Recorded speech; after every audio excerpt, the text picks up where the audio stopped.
Chapter 641. I'm telling you, the Qin estate is miserable. They've been completely surrounded by Mo Lian's troops. Not even a fly can fly out. Duan Yu slandered Crown Prince Mo to his face, speaking ill of him with all his might. Mo Lian merely harumphed and raised a brow, ignoring him. However, Arbor said, logically speaking, that should be the case. A level 4 zombie appeared in their estate. Although it didn't injure anyone on the spot, who knows if it had come into contact with anyone else in the inner court before. It should be observed for 5 to 6 days and unsealed only after there are no issues, the little fellow said indifferently. Her heart had always been as hard as steel when it came to zombies, so she should treat them more heartlessly than anyone else. Duan Yu pursed his lips. It's already past the deadline, but Mo Lian doesn't have the slightest intention of letting them out. Ask him if you don't believe me. Arbor turned to look at Mo Lian, and the latter looked back innocently. I was just too busy and forgot about the Qin estate's matter. Don't worry, I just need to instruct them. As if he didn't want those two annoying young masters of the Qin estate to come out. Who knew if they would come looking for his darling? He forgot. Arbor then looked at Duan Yu with complete trust. The Crown Prince was busy with state affairs, so how could he have so much free time to pay attention to the Qin estate's trivial matters? If he forgot, then so be it. In any case, she didn't like the Qin estate very much. Duan Yu secretly twitched his mouth as he cursed Mo Lian's craftiness in his mind. What kind of tricks did this guy use to coax the little fellow? She even trusted him so much. It was simply infuriating to death. Jojo, you definitely don't know what the Great King's betrothal means. Since this path didn't work, Duan Yu quickly changed to another path and earnestly admonished Arbor. Jojo, you're young and naive, stupid. Some people are crafty and astute, and you're completely not their match. Every step he takes has his own profound meaning. First, it would silently appear by your side all the time. Then, it would slowly infiltrate your life and infiltrate your family. This was clearly despicable. Then, he would pull all your family members to his side and slowly lure you to his side step by step.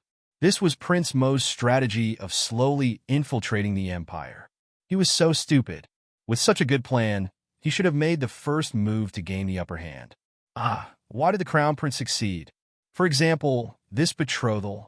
Didn't you say that you don't even have any friends? Why did you suddenly agree to this betrothal? Duan Yu glanced at Arbor aggrievedly. Every time he said, let's be friends, she would yell, I don't have any friends. Then, Prince Mo would take advantage of this opportunity to sneak her into the enemy's camp. Into Jojo's heart, darling Qiao nodded sincerely. Before Mo Lian could cover her mouth, she heard her reply crisply. That's right. Mo Lian also told me that since I said that we don't have any friends, then we won't be friends anymore. We might as well be husband and wife.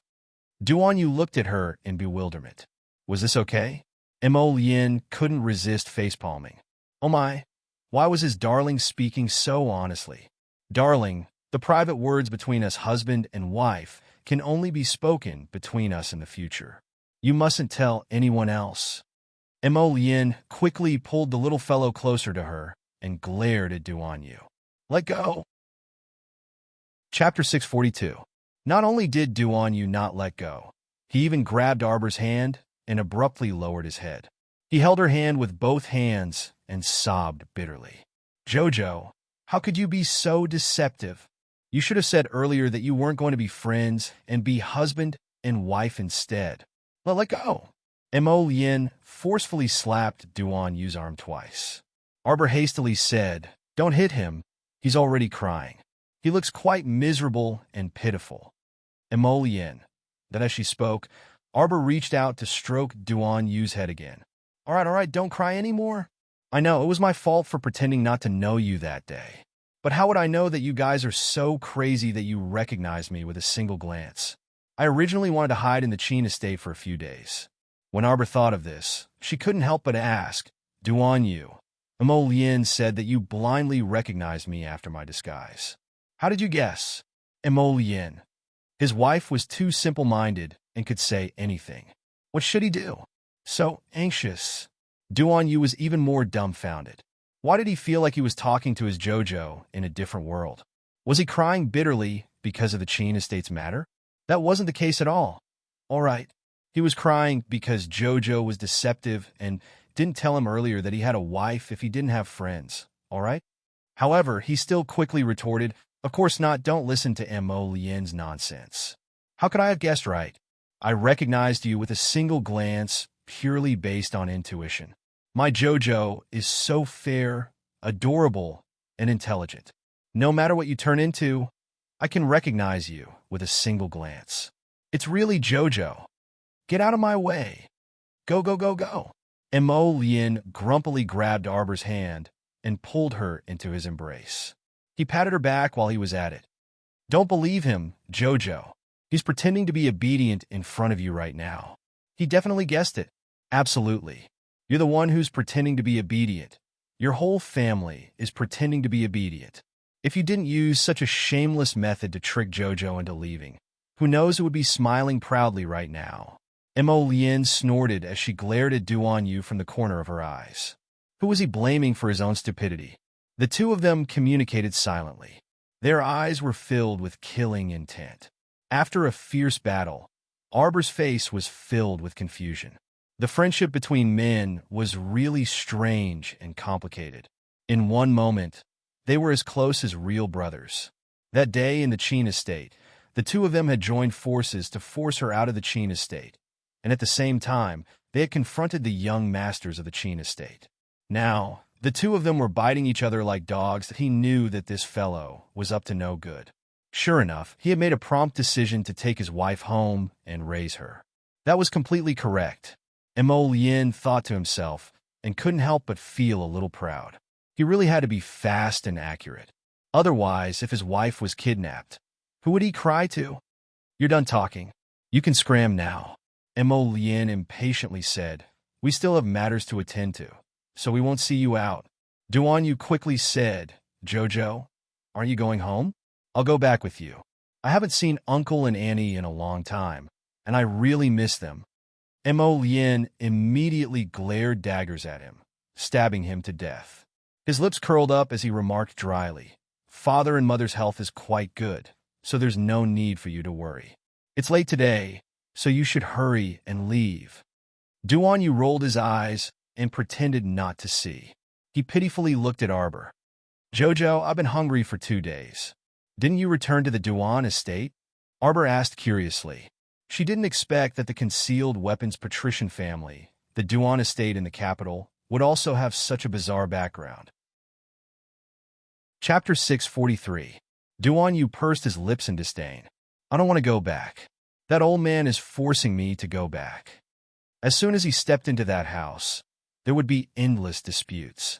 It was so annoying that he was annoyed to death. Some trivial matters, big or small, always got in his way, making it impossible for him to have a pleasant conversation with Jojo. "Jojo, where did you run off to these 2 years? Do you know that I was about to court death?" "I'm sorry. I made you worry." Duan Yu's eyes brightened, and he started rambling non-stop, completely ignoring the daggers that Prince Mo shot at him from time to time. Afterwards, Duan Yu was annoyed by Mo Lian's daggers, so he directly shot him a look. "Don't think that you'll succeed just because you made the first move. I'm telling you, you two haven't gotten married yet, so who knows if there will be any variables. Moreover, after getting married, many people can still divorce." Prince Mo instantly exploded. He grabbed Duan Yu's collar and broke out of the window, directly beating him up. Arbor was baffled as he watched the two exchange murderous glances. Afterwards, they both jumped out of the carriage and actually started fighting halfway. With their cultivation, it was a lively fight. White snow fluttered and withered leaves covered the ground. The two's mystic energy swept across, causing all the people and animals within a radius of 5 kilometers to flee. The carriage driver stopped the carriage in a daze and turned to look at Arbor. He stammered, "Your crown princess, his highnesses?" Arbor rolled his eyes. "Ignore them. The two brothers are acting crazy. Drive me to Wangji's sesame cake shop first. I'll bring a sesame cake back for my sister." "Yes, crown princess." The carriage driver quickly drove the carriage to Wangji's sesame cake shop. Behind them, Xiao Yao's carriage also stopped. When she saw the crown princess's carriage also stopped. When she saw the crown princess's carriage moving again, she also followed. This Wanji's sesame cake shop sold, at most 3 sesame cakes every day. Customers usually exchanged silk cloth or other food with the shop owner. Just like that, no one bought it. It wasn't that they didn't want to eat it, but that they didn't have anything valuable to exchange with others. This Wang Ji must have stockpiled a lot of wheat, so it wasn't much of a problem to make 3 sesame seed cakes a day. Who told them to only have sesame seed cakes at home? Of course, they had to use the sesame seed cakes to exchange for other things. Otherwise, they would be sick of eating sesame seed cakes every day. However, it had been more than half a month since anyone had come to buy sesame seed cakes or barter with him. Shopkeeper Wang was almost worried to death. His little grandson kept saying that he wanted to eat. It would be even better if there were some fresh vegetables. He was always eating sesame seed cakes, dough balls, and the like. Without fresh vegetables and fruits in his stomach, his little grandson's bowel movements were somewhat obstructed. However, in this day and age, having something to eat was better than nothing, so there was nothing to be picky about. At this moment, he saw a little girl with a very beautiful face and wearing an expensive ferret fur cloak walk up to him. He hurriedly put on a smile and asked, "Little girl, do you want to buy sesame seed cakes?" "Yes. I want to buy 20 sesame seed cakes, freshly made. Do you have any hot ones?" Yes. The old man hurriedly nodded like he was pounding garlic. Then, he looked at Arbor somewhat shyly and rubbed his hands. Just miss, I want to exchange them for some fresh vegetables and fruits, and also rice." It seemed that his request was a bit high, so the old man was somewhat embarrassed. Arbor flipped her small hand and threw half a bucket of white rice to him. Then, she asked Little Tree to bring her 2 big cabbages, some bean sprouts, a bunch of grapes, and 4 honey peaches from Paradise Planet. She threw them all to the old man. "Is this okay?" She was just sitting at home, and a nouveau riche came knocking on her door. The old man hugged a large pile of vegetables, fruits, and rice and almost cried out. He nodded like a chick pecking at rice. Today ended. Chapter 644. "Miss, you have so many things that you can exchange for 30 sesame seed cakes. I'll make 30 for you." The old man was also an honest person, so he quickly beamed with joy when he saw this. Arbor shook his head. 20 will do. You can keep the rest and slowly eat them." The old man quickly thanked him profusely and used all his effort to make 20 hot sesame seed cakes. He carefully wrapped them in oil paper and handed them to the little girl. "Many thanks." Arbor accepted them and directly stored them in his inner world. He nodded and turned to walk towards the carriage. As soon as she lifted the curtain, the corner of her mouth involuntarily twitched. She saw 2 men sitting across from each other, each holding a teacup. Their fingers were long and slender, and their eyes were slightly lowered. A picture of quiet and handsome men flowed before her eyes. The 2 of them were sipping tea, and the tea mist lingered before their eyes. It was quite beautiful like jade, as if they had completely lost the appearance of having just fought a fierce battle. The little fellow sighed and climbed into the carriage, resigned to her fate, and sat in the innermost seat. "Not fighting anymore?"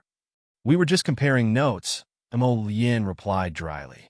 When you disappeared for more than 2 years, we also frequently compared notes." Arbor: "Then all right, the world of boys was truly quite difficult to understand." Jojo: "Tonight is the last day of Wuruan Pill House's auction, and they will continue to auction that rare 9 stars mirroring the moon cauldron. How about we also go take a look?" Duan Yu suggested with a smile. "No need to trouble yourself. I'll just buy the 9 stars mirroring the moon cauldron for Jojo." Mo Lien harumphed. Duan Yu glanced at him and gloated. "You're uncultured." "Huh? Do you think you can buy something like that so easily?" The seller said that if you want the cauldron, you can only exchange it with a level 11 mystic breakthrough pill and a blood stasis dispersing pill. Moreover, the person wants a high-grade pill, so it must naturally have purple veins, understand? Arbor didn't notice Duan Yu's smug tone and asked in astonishment. "Logically speaking, Wuruan Pill House's auction should have ended 2 days ago, right?" "It's precisely because of the appearance of this 9 stars mirroring the moon cauldron." Duan Yu clicked his tongue in wonder. The 9 stars mirroring the moon cauldron attracted the attention of all the pill alchemists in the nearby towns. The alchemists really wanted to obtain this medicinal cauldron. It was just a pity that the other party had set specific conditions for the exchange. It is said that this matter has alarmed the Alchemy Alliance, and it has been delayed for 2 or 3 days to wait for the Alliance Master of the Alchemy Alliance to come and bid for the medicinal cauldron. Arbor blinked. Is the 9 stars mirroring the moon cauldron really that good? Even the Alchemy Guild is here? Of course. It is said that it is the treasured cauldron that all alchemists dream of. You only need a level 11 mystic breaking pill and a blood stasis dispersing pill with purple veins in exchange for that cauldron? Arbor's eyes sparkled as he asked. Yes, that's what the seller of the medicinal cauldron said. This matter has already spread through the streets and alleys, Duan said with a grin. How is it? Shall we go and take a look tonight? Arbor nodded. I'll go and exchange with him. Duan exclaimed with a chuckle. Jojo's current pill refining standards are so superb. It's all right. Arbor nodded. It shouldn't be a problem to concoct pills with purple veins. However, she was a bit impatient because she didn't have a suitable medicinal cauldron, and it took a long time to concoct. Can we make it in time? Tonight is the last day, Duan casually asked as he leisurely took a sip from his teacup. We can make it in time, right? We should be able to finish it in a little over 2 hours. It's just that it takes too long, so it's a bit annoying. The little fellow looked bored, and as a result, Duan nearly choked to death on his tea. Chapter 645. You only need more than 2 hours to concoct a level 11 mystic breakthrough pill? Why did he keep hearing people excitedly talk about how some master spent 3 days and 2 nights painstakingly concocting a level 10 or level 11 mystic breakthrough pill, only to have it snatched up at a high price in a matter of minutes when it was put up for auction? Arbor rolled her eyes at him. It takes more than 2 hours to concoct a level 11 mystic breakthrough pill. Do you want to tire me to death? What I'm saying is that it might take more than 2 hours to concoct a mystic breakthrough pill and a blood stasis dispersing pill together. Mo Lien twitched her mouth and looked askance at Duan gaping mouth in shock. She couldn't help but laugh inwardly. You haven't seen the world yet. Do you think other people can compare to my wife's pill concoction talent? Mo Lien harumphed and rebuked Duan Yu. Duan speechlessly rubbed his nose and looked out the window. The carriage had already stopped. Xiao Zhongbong and his wife, who had heard the news, quickly came out to greet them.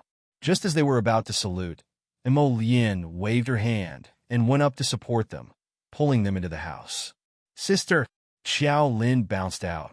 Judging from her rosy cheeks, it was evident that the night raid 2 days ago didn't cause her much trouble. Arbor pursed her lips and reached out to hold her sister's small hand. As the group walked inside, Wei Ziqin cheerfully said, Xiaoyu, you haven't come in a long time. Yes, Auntie. I'll come every 2 or 3 days in the future. Don't find me annoying. How could I, child?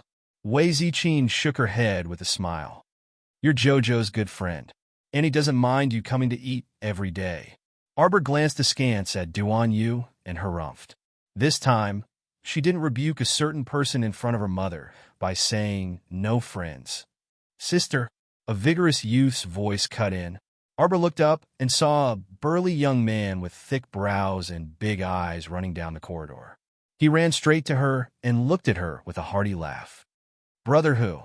Arbor's eyebrows curved slightly as he ran forward to greet his brother. Little sister, big brother really regrets what happened last time. Of all times to go into seclusion, I just had to go into seclusion when you came back. Xiao, who scratched his head and said, What's there to regret? Didn't I come back? Yes. Xiao, who smiled honestly. You won't be leaving this time, right? Arbor nodded. She's living at home. Great. Jolin cheered and pulled Arbor's hand. Sister, did you buy me a sesame seed cake? Wei Ziqin turned her head and glared at him. You're only thinking about that little bit of food. It's as if you're missing out on something. Uncle Wong's sesame seed cakes are crispy on the outside and tender on the inside. They're delicious. Xiao Lin pouted and looked at her sister eagerly. Arbor reached out and flicked her forehead. Then, with a swipe of his hand, he took out a stack of sesame seed cakes from his inner world. Take this and stuff your mouth. Jolin cheered and took it, grinning from ear to ear. A few sesame seed cakes were enough to make her happy. Arbor helplessly shook her head and followed the group of people chatting and laughing into the hall. After chatting for a while, Arbor was still thinking about the pills, so she planned to return to her room first. When Wei Ziqing heard this, she quickly wanted to take her daughter with her, leaving Xiao Zhongbong and second Uncle Xiao to take care of Mo Lien and Duan Yu. Jolin quickly followed them and chattered the entire way about the attack that night. As they chatted, the topic shifted to Miss Wu. Arbor frowned. Lin, you said that Miss Wu originally wanted you guys to send her off? Chapter 646. That's right, it's that Wu Xiaosu, the eldest daughter of the Wu family. Mother's heart was about to soften, but I saw that she was faking it, so I didn't let her come up. Otherwise, if something happened to her in our carriage, the Wu family might come after us to settle accounts. Xiaolin proudly raised her little head. Wei Ziqing couldn't help but laugh. She turned around and poked her daughter's head. You're the only one who likes to pretend to be obedient in front of your eldest sister. You're making mother sound worthless. Xiaolin stuck out her tongue with a playful and adorable expression. Arbor looked at her little sister's lively and cheerful appearance, and her heart was filled with emotion. A faint smile appeared on her lips as she nodded. Xiaolin is quite quick-witted. All right, you don't have to praise her anymore. If you keep praising your little sister, her tail will fly to the sky. Wei Ziqing shook her head with a smile. She held her daughter's hand, feeling full of happiness. The three of them entered Nanju Garden. The emerald green bamboo that greeted them caused Arbor's expression to become slightly dazed. At this time, the snow hadn't completely melted, and the emerald green and white blended together to form a scene. It reminded her of a benevolent old lady who always liked to wave her large cattail leaf fan and set up a small table in the bamboo forest to listen to the wind and the bamboo while admiring the snow. She couldn't go back. Jojo, what's wrong? Wei Ziqing looked at her child in confusion. Arbor blinked and gently shook her head. It's nothing, Mother. I like it here a lot. It's good that you like it. It's good that you like it. Wei Ziqing nodded happily. Go in and take a look. Mother has already prepared for you to come home to live. The mattress and everything else is new. See if you need anything, then tell Mother. Mother, you always give elder sister the best. Compared to this, I don't even look like your biological daughter. Xiao Lin pouted and teased. Wei Ziqing's hand paused. Then she raised it to pat her younger daughter's back. What nonsense are you talking about? Your mother doesn't worry enough about you. Jolin covered her mouth and laughed. She flashed behind her sister and pulled Arbor's sleeve. Sister, when you weren't home, Mother would hit me for no reason and always said that I was a naughty monkey. Now that you're back, you have to uphold justice for me. We sisters must be of one mind. Wei Ziqing couldn't help but sneer. Let me tell you, your sister is the most principled. Don't expect her to stand on your side if you do something wrong. Xiao Lin pursed her lips as the three of them walked into the exquisitely decorated room. Using a double-sided peony embroidered screen to separate the room, the outside was arranged into a small cubicle for drinking tea and entertaining close friends, while the inside was a spacious bedroom. Xiao Mu was satisfied with everything she needed after sweeping her eyes over it, so she didn't need to add anything else. She was originally a person who did not have high requirements. As long as it was comfortable, it was fine. As for the furnishings and whatnot, it did not matter. Now that father had been promoted to a marquis, mother had started to be particular. Otherwise, if it was in the village in the past, a big Kong bed was enough as long as it was warm enough to lie down. Sister, you're really not a particular person. Xiao Lin saw her sister's gaze, which seemed to be indifferent to worldly things, and couldn't help but burst into laughter. Go away. You have no sense of seniority. How can you casually make fun of your sister? Wei Ziqing patted her younger daughter. Arbor couldn't help but shake her head. Protecting her younger sister, she said, Mother is fine. We're in our own home, so we can be casual. That's right. Xiao Lin tilted her head and naturally shrank behind Arbor. I'll add more chapters today. Go home first. Don't hide. Throw your tickets over. Ow. Chapter 647. You can't nurture her bad habit, Wei Ziqing reprimanded with a frown. What kind of person is she if she's like this outside? We're in the capital right now, and everyone in our family has to fight for your honor when they go out. Mom, I'm very well-behaved and well-mannered outside. Xiao made a standard greeting and called out gently, "Greetings to the crown princess." Wei Ziqin and Arbor both laughed. This mischievous girl. Arbor poked her little head. Come, let sister take your pulse. Xiao Lin extended her wrist, and before long, Arbor had her switch hands. After taking her pulse, he nodded and said, "Your body is quite good." Her mystic energy surged powerfully, and her aura was dense and prolonged. Although she was only a mere level 4 mystic cultivator, the strength of her body's recuperation and the expansion of her mystic meridians were very good. Sister will make 2 level 4 and level 5 mystic breakthrough pills for you. First, I'll help you recuperate for 2 more days. After 2 days, take them and enter seclusion to see if you can break through to level 6 mystic cultivator in one go. Xiao Lin's small mouth was wide enough to stuff a duck egg in. Sister? Sister. Xiao Lin was simply in disbelief. She was currently a level 4 mystic cultivator, but from Sister's words, it seemed like advancing to level 6 mystic cultivator overnight was an extremely simple matter. It's fine. Work hard. Even if you can't advance to level 6 in one go, it doesn't matter. You should be able to steadily advance to level 5 mystic cultivator. Arbor comforted his sister before turning around to take his mother's pulse. Mom's foundation is weak. Let me help you recuperate first.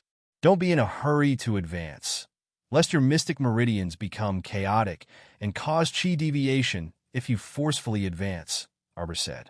Mom is already so old. It's already a pleasant surprise to be able to become a mystic cultivator. How can I demand anything else?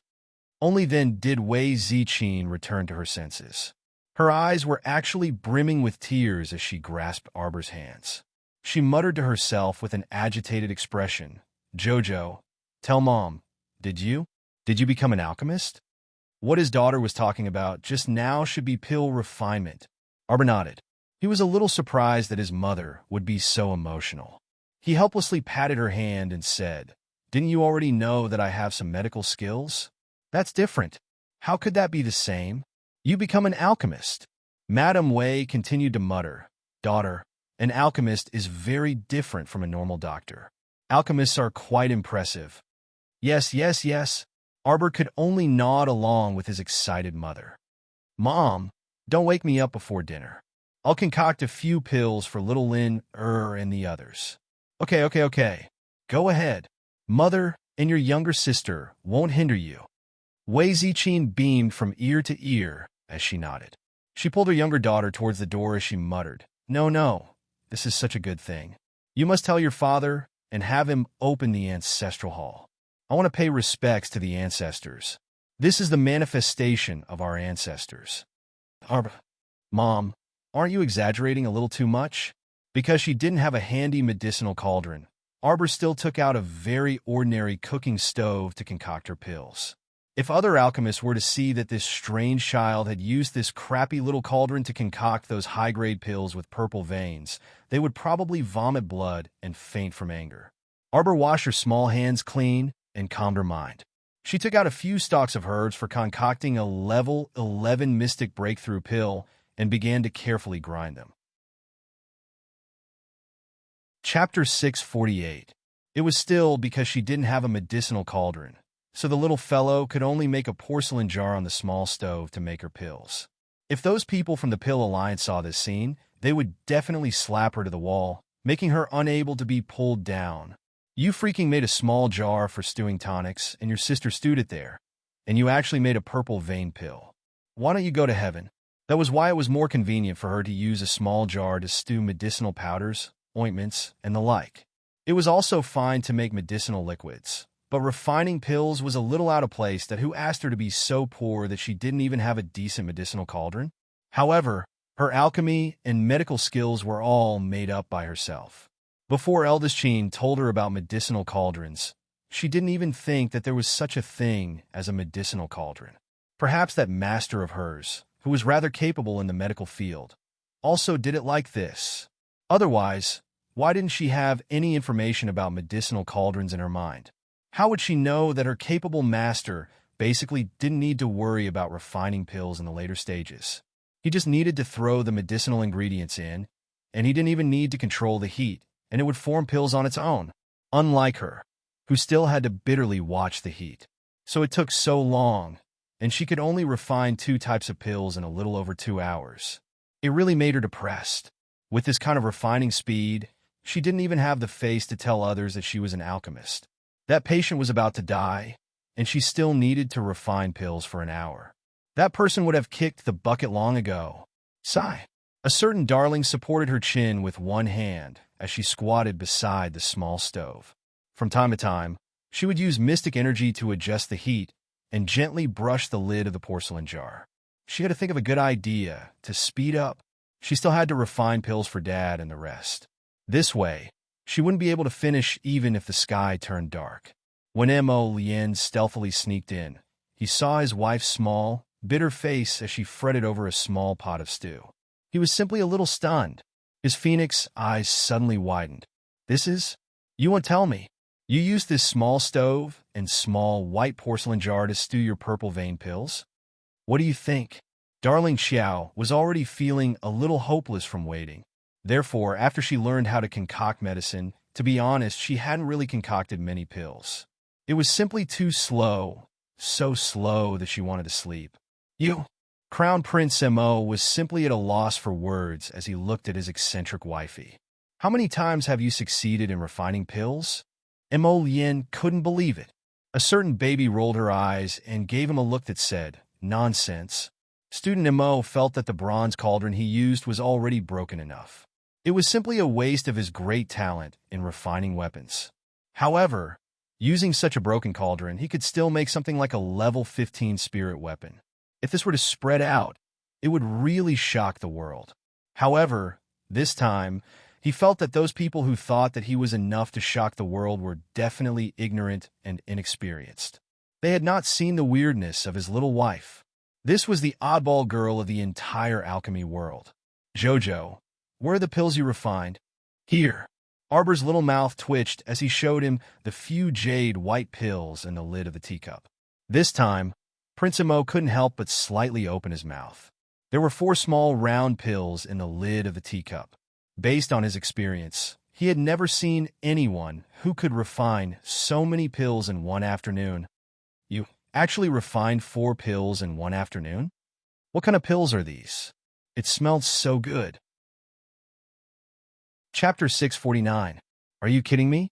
If I can only refine 4 pills in an afternoon, then I don't want to live anymore. Arbor rolled his eyes and threw him a small porcelain bottle. "And this, Prince Mo, my wife is especially inhuman when she's refining pills. What should I do?" There were no less than 10 small, round pills in the small porcelain bottle. "I'm not refining any more after refining this," the little girl said impatiently. "Refining 20-something pills in one afternoon. It's so slow, Prince Mo, that if there were other alchemists present right now, they would definitely want to beat her to death." "These are all level 11 mystic breakthrough pills?" Prince Mo asked as he held the small bottle. "No, 10 level 11 mystic breakthrough pills and 6 stasis dispelling pills." Arbor glanced at the teacup lid and said, "Those 4 pills are for Xiao Lin, Urin father. They were level 4, level 5, and level 7 and level 8 mystic breakthrough pills, respectively. If there were no accidents, father could advance to level 9 mystic cultivator, and Xiao Lin should be able to advance to level 6. Mo Lien already didn't make any sound. He really wanted to ask her, using such a lousy tool, a small jar for stewing bird's nest, to refine pills, don't you feel sorry for the pills and so many excellent medicinal herbs? But the problem was, the pills actually obediently took shape. To other alchemists who earnestly bought medicinal cauldrons and refined pills day and night, this was such a heart-rending matter.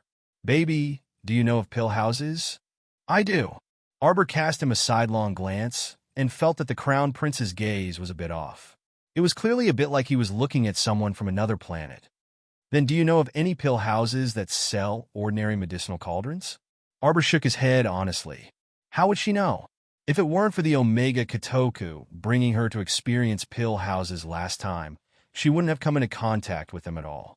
Was she to blame for being ignorant in her previous life? She hadn't refined pills in her previous life, so of course she wouldn't understand this stuff. You spent the entire afternoon refining level 11 Mystic Breakthrough pills and blood stasis dispersing pills. You even refined Mystic Breakthrough pills for Xiao Lin, and father. How did you manage to concoct them in such a short time? The Crown Prince was extremely curious. Classmate Arbor looked at him as if he was looking at an idiot. He raised his hand and patted the small porcelain jar. The lid opened, revealing 4 small pills that had already taken shape. You can use different herbs to put them inside and stew them together, right? Emolien! Exclamation point. You actually didn't explode like that. You're ruthless.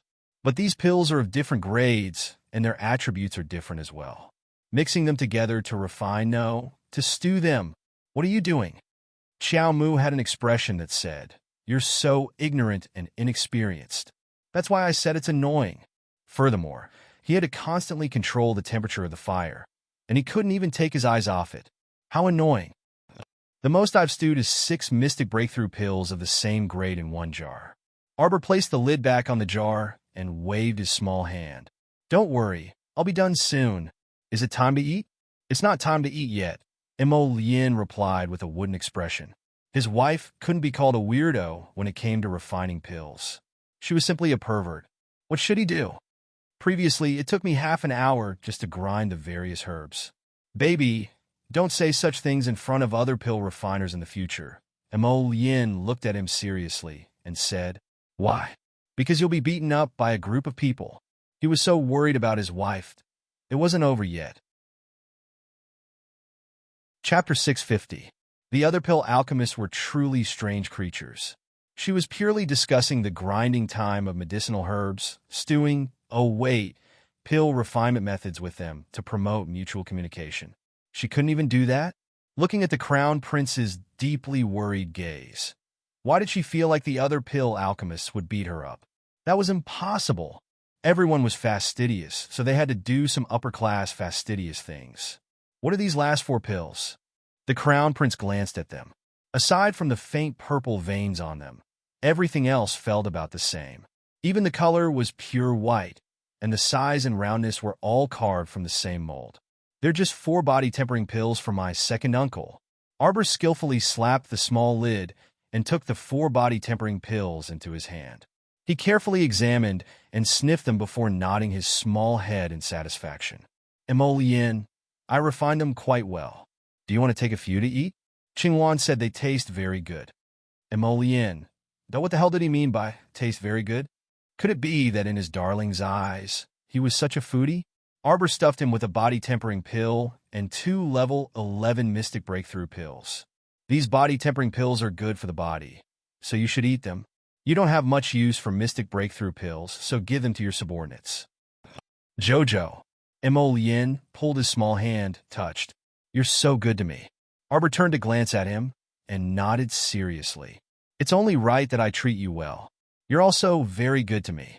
Emolien almost laughed out loud. Look, his Jojo was such an honest darling. Emolien reached out to cup her small chin with a grin. Just as he was about to plant a kiss on her lips, he heard hurried footsteps outside the door, and Duan Yu's killjoy voice drifted inside. Chow chow.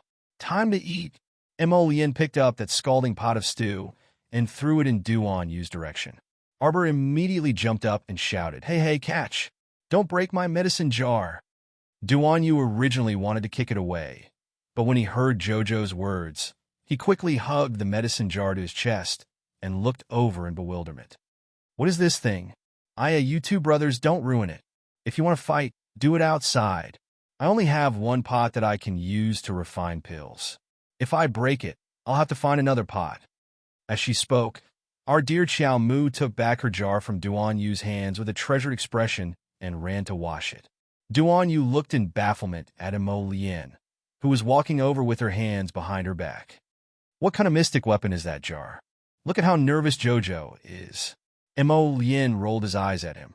It's just an ordinary pot of medicinal stew that I bought from a street stall. What profound artifact. Don't be ridiculous. Duan Yu. She's using this to make pills? No way. Mo Lien pointed his chin in that direction. Duan Yu looked in the direction he was pointing and saw a small stove. Duan Yu gaped. Tools for refining pills? Arbor ran over after washing the jar. When she saw Duan Yu still standing at the door in a daze, she thought for a moment before taking out a body-tempering pill from her pocket and tossing it to him. This is for you. She gave the remaining 2 body-tempering pills to second uncle. Let's go eat. Arbor put away her set of tools for refining pills and was let out the door by Mo Lien. She even looked back curiously at the dazed Duan Yu. What's wrong with him? Nothing, he's just a bit frightened by you. Duan Yu, Arbor called out. Duan Yu hastily followed her out the door. Chapter 651. Duan Yu looked at Arbor incredulously the entire way. Jojo, I must obtain the 9 stars mirroring the moon cauldron for you tonight, no matter what. His Jojo actually used a set of goods from a street stall to refine pills. This was too much of an insult to her skills. I've already prepared the pills that person wanted. The earlier we finish eating, the earlier we can leave, and the earlier we can return. Hopefully, that person was a straightforward person. Arbor wasn't willing to waste his breath on others. Our dear Xiao's son was brought back from the academy by a servant, but he still cowered and evaded his eldest sister when he saw her. The family ate a joyous and harmonious meal. Arbor took out the finished pills and gave them to father, second uncle, and Xiao Lin. The 3 of them were overjoyed, and they practically couldn't take their eyes off the pills in their hands. After we finish eating, we plan on going to Wuren Pill House to see what exactly that medicinal cauldron that has been talked about looks like. Xiao Mu said, I'll be back later. Just send someone to leave the door open. Wei Ziqi nodded and instructed, don't be too late. Meanwhile, Xiao Lin and Xiao Sun gazed at their sister eagerly, looking like they wanted to go with her. However, due to their mother's fierce expression, they didn't dare to speak. Mom, children, don't go jumping around so late at night. Your eldest sister is a pill alchemist. Wei Ziqin spat out these 2 words especially gloriously, her face practically glowing. Eldest sister is going to the pill house to handle serious business. You 2 should behave yourselves and stay at home. Don't disturb your sister. Xiao Lin and Xiao Sun looked at each other and drooped their small heads. Mom, it's fine. It's almost the new year, so the streets should be quite lively. Anyway, it's early after eating, so I'll bring them out for a stroll. They won't be back too late. Xiao Lin and Xiao Sun quickly raised their heads again, their round and bright eyes brimming with hope as they looked at Wei Ziqin. Wei Ziqin didn't know whether to laugh or cry at their antics, and she glanced at them irritably. Don't cause trouble for your eldest sister when you go out. I know. Mother, I'm very obedient. The 2 siblings hurriedly agreed. When they were eating, they also put in a lot of effort. Their hearts were about to fly out of their homes. After hurriedly finishing their meal, Arbor and the 2 children boarded the Crown Prince's carriage and headed towards Wurendan. Xiao Yao didn't follow them.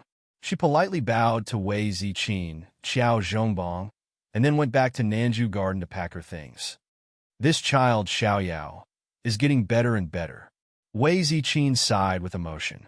She turned her head and saw her nephew, Xiao Hu, staring blankly in the direction of the other party's departure. She couldn't help but burst out laughing. Silly boy, you haven't seen Xiao Yao for a long time. Why don't you talk to her more? Isn't that so? Look at how silly he is. Why aren't you going? Second Uncle Xiao reached out and slapped his son's head. Xiao Hu jumped up and left in a hurry. The carriage rolled along Minshun Avenue for a while at a moderate speed. Before they reached Wu Rundan House, they saw that the road was already congested. Moreover, the snowy road was difficult to travel on, so 2 carriages actually crashed into each other and were stuck in the middle of the road. The servants of the 2 families accused each other and argued loudly. Arbor lifted the curtain and peeked out to take a look. The road ahead is blocked. Let's get off the carriage and squeeze in. The transaction hasn't started yet. Let's go to the 3rd floor of that restaurant. When the time comes, we can just shout. Mo Lien couldn't bear to let his little fellow squeeze in with a bunch of stinky men, so he pulled her little hand and pointed forward. Time to sleep. Chapter 652. Arbor raised her small head. This three-story restaurant wasn't large, but it happened to be right next to the pill house, so it was already packed with people. How could there still be seats like this? This restaurant is actually still operating normally? What were they scheming? Arbor was a bit curious. Those who sold sesame seed cakes would sell sesame seed cakes because they wanted to barter with others for other daily necessities. But a restaurant was different. A restaurant would definitely have a rich variety of dishes and ample wine. Of course, Emolien smiled at her and held her small hand as they walked towards the restaurant. There are 5 inns and restaurants in the entire capital that are operating normally. Of course, their prices are a bit higher. They don't buy gold, silver, pearls, and jade, but all kinds of forging materials, medicinal herbs, and at the very least, mid and high-grade magnetite. Emolien leaned close to her and whispered, "This is a profitable business with little capital. That piece of supreme-grade blood-forged gold was bought from here." Darling Xiao's eyes suddenly bulged as she looked at the crown prince like he was an unscrupulous merchant. She lowered her voice and asked, "This restaurant is yours?" Emolien nodded rather smugly. "How is it? Hubby runs a good business, right?" When Duan Yu heard this, he gave a disdainful harumph. "Using your power to bully others and plunder the people's wealth." Emolien cast him a sidelong glance and spat at him. That what did a brat know? The night pavilion's intelligence gathering work had to be carried out in restaurants and tea houses. All 5 inns and restaurants in the capital are yours? That's not it. There are only 3. As long as it's called Morning Cloud Restaurant, it's ours. Emolien led the little fellow inside. The innkeeper recognized the crown prince's identity at a glance, but he didn't dare to make a fuss. He only quickly welcomed them and respectfully escorted them to a private room on the 3rd floor. He arranged for a waiter to eagerly pour tea for them, and then went to prepare the dishes. Emolien waved her hand and said, "Don't be busy. We just finished our meal and came over. Just some tea, pastries, and snacks will do." The innkeeper quickly agreed respectfully and quickly led people out to prepare. "Is business good here?" This place is a little more remote, so the business isn't as good as the other 2 restaurants. However, due to the special circumstances of the past few days, the restaurant's business has improved a lot because of the pill house's auction. No wonder His Highness the Crown Prince is in such a hurry to cultivate a batch of edible vegetables. I reckon that if he continues to operate like this, his private stockpile of grain will be depleted. Duan Yu harumphed. The 2 children didn't interrupt, but when they saw that the tea and snacks were served, they happily ate them. Arbor tilted his head and thought for a moment. If it's just vegetables, fish, prawns, and fruits for the 3 restaurants, I can think of a way. But there are fewer meat birds. Her Paradise Planet's vegetables and fruits, especially the peaches, were almost unable to store them all. However, he could take out some to supply them. There were plenty of fish and prawns in the lake, so Qiuqiu only needed to catch some casually. Even now, Paradise Planet was still not very willing to accept living creatures from the outside world. Therefore, it was very rare to put living animals from the outside world inside. Naturally, the poison-tailed butterflies that they had painstakingly reared and couldn't be treated as food. Those were her little companions. According to Qiuqiu, she reckoned that she would only be able to take care of some small animals and bring them into Paradise Planet after her cultivation reached level 13 Mystic Cultivator or above. At that time, Qiuqiu wouldn't drag things out so tiresomely. Arbor propped up his chin with one hand and looked back. He saw 2 youths looking at him, waiting for him to continue. Chapter 653. Unfortunately, she couldn't invite them into Paradise Planet to take a look, and Darling Xiao was too lazy to explain so much. So that she looked at them and directly took out 2 peaches from Paradise Planet. "Try it. It's a bit tastier than before. I can supply this kind of peach for a long time in the restaurant, but it can only be exchanged with medicinal herbs." Emolien was long accustomed to the little fellow taking out peaches from time to time. Duan Yu, on the other hand, was taken aback as he stared blankly at her. "This peach, is it the peach from the paradise we went back then?" Duan Yu clicked his tongue in wonder.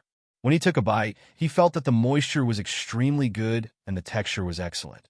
It practically melted in his mouth, and even converged into a warm current that merged into his mystic meridians. This was a rare and excellent product. There was a mellow mystic energy hidden inside the peach. Although there wasn't much, it was very rich. Just a few drops merged into the mystic meridians, and it could cause a ripple in one's mystic energy. If he could feel it eating with his cultivation, it would definitely imperceptibly increase the concentration of mystic energy in his body if he took it for a long time. However, when he took a bite, he glanced over and saw the two children staring at him eagerly, as if their saliva was about to fall out. What should he do when he suddenly felt like he was bullying children? Sister. The two children turned their heads at the same time and looked at their sister eagerly. Arbor couldn't help but find it amusing, and she reached out to take out 2 ebony blue storage talismans. Here, I won't forget your share. She had already prepared them for her 2 younger siblings. There were over 1,000 peaches inside, as well as many other fruits and snacks, enough for them to eat for a long time. Don't be greedy and eat too much until you can't eat. Arbor instructed, drip a drop of blood to open the talismans. Try it. The 2 children cheered and put down the pastries in their hands. They bounced over and took the ebony talismans from her hands before going to play around by themselves. What Arbor lacked the most right now were all kinds of talismans. After staying on Paradise Planet for more than 2 years, she would draw talismans to kill time when she had nothing to do. There were at least 1,000 assistive offensive talismans drawn from ebony. In addition, she had drawn more than 500 ebony blue storage talismans, so she didn't have to worry about her storage space at all. He didn't draw many summoning talismans, only about 40 of them. Now that he thought about the summoning talisman, he felt very depressed. Every time he summoned something, it was not very reliable. This time, he actually summoned a snake. He really did not like it. In addition, she also used ordinary blank talismans to draw many talisman formations in case of emergency. As a result, there were only 4,400 blank talismans in stock and 6,400 blank ebony in stock. Emolien, I want some more ebony. When Arbor thought of this, he said excitedly, I've learned a new glyph array. However, drawing this glyph array on ordinary blank glyph paper might not be as effective as drawing it on ebony. 120 pieces of ebony will be used to draw this talisman formation, so it's better to prepare more. All right. Emolien naturally agreed without hesitation. Ask Bailey she to get more. Ebony was not a rare item in the South, so Bailey, she only needed to give an order to get it. Duan Yu asked curiously, what new glyph array did you learn? Our dear Duan Yu, who knew nothing about talisman drawing, felt that talisman practitioners were very mystical. Arbor was a bit smug. Have you heard of it? Transfer glyph array. Chapter 654. After saying that, Duan Yu's mouth gaped open with a "you're so awesome" expression. The little fellow was quite pleased with herself. Right now, she was liking that golden talisman jade tome that inexplicably appeared in her conscious more and more. The talisman carving described in this golden talisman jade tome was truly too wondrous. It gave her a very novel feeling every time, intoxicating her with it. She wished for nothing more than to diligently learn more. Transportation talisman matrices are truly amazing. Emolien nodded and said, I've never heard of anyone from that talisman patrician family drawing transportation talisman matrices. What about this transportation talisman matrix? How far can it transport? Based on my current talisman energy as an intermediate level talisman practitioner, the transportation distance I can draw is estimated to be within 5 kilometers. The number of people transported cannot exceed 5. The number of people transported cannot exceed 3 times in a row. The little fellow puffed up her cheeks. The number of people really is a bit low. However, this is only my estimation. I haven't really drawn it before, so I'll only know the actual situation after I draw it. When the 2 youths heard this, they both wanted to roll their eyes. Not bad, baby. After 3 consecutive teleportations, the 5 of them were already 15 kilometers away. Even if someone wanted to hunt you down, they would have to use an extremely fast flying mystic weapon or a very strong flying beast. Otherwise, they could only watch you guys die. All right, I'll urge you on the ebony matter. Emolien said with a grin. Then what grade of medicinal herb do you want to exchange the peaches for? Arbor was at a loss when she asked this. She knew the quality of medicinal herbs, but she wasn't clear about their grades. That longevity flower was an intermediate-level medicinal herb, and it was that miss from the Pill Union who kindly told her, "Can you give me a book on medicinal herb grades to look at?" What Emolien took from the royal physician before were all unique medical manuals that didn't touch on the basic classification of medicinal herbs at all. Emolien and Duan Yu couldn't help twitching their mouths. Who would have thought that a fellow alchemist who could casually stew a batch of purple-veined high-grade pills with a small stew pot bought from a street stall actually wasn't clear about the basic classification of medicinal herbs, that this little fellow only had experience and high-level knowledge. But her basic theories were very shallow. I don't need to read a book for this. The quality of medicinal herbs is similar to the classification of our forging materials. Generally, they were divided into low, medium, and high grades. Above that were yellow grade, black grade, earth grade, and heaven grade materials. The blood forge gold I told you about before is a top grade material that can be used to forge a level 15 spirit tool. That's why it's technically called an earth grade forging material. Emolien explained to his little wife. Generally speaking, we can call any material above the earth grade a top grade material. Xiao Mu came to a realization. As for this peach of yours, if consumed over a long period of time, it can strengthen one's physique and also increase one's cultivation and profound energy. The profound energy contained within the peach is extremely dense and is not bad at all. I suggest that you at least exchange it with medicinal herbs of profound grade and above so that you won't suffer a loss. Arbor nodded repeatedly. Then I'll leave it to you. Save me the trouble. Emolien naturally agreed with a smile. Arbor then gave her an ebony talisman that contained more than 1,000 peaches. When she turned around to look, she saw that guy, Duan Yu, looking at her eagerly. Thinking about how Duan Yu had helped her a lot, she couldn't favor one over the other, so she also tossed him an ebony blue storage talisman that contained a lot of peaches. She also gave him 2 empty storage talismans to store things. After a round of distribution, people were already shouting at the entrance of the pill house downstairs. Chapter 655. Emolien, I have a lot of vegetables and grain. If the restaurant doesn't have enough to sell, you can look for me, Arbor said to Emolien. Paradise Planet's vegetable fields had already reached a certain scale. Now that Xiao was bored out of his mind, he started thinking about planting food. Presumably, it wouldn't be long before Xiao built 2 more granaries to store things. Fortunately, Paradise Planet's surface area was very large. It was comparable to 5 or 6 times Shijia City's surface area, so it could do whatever it wanted.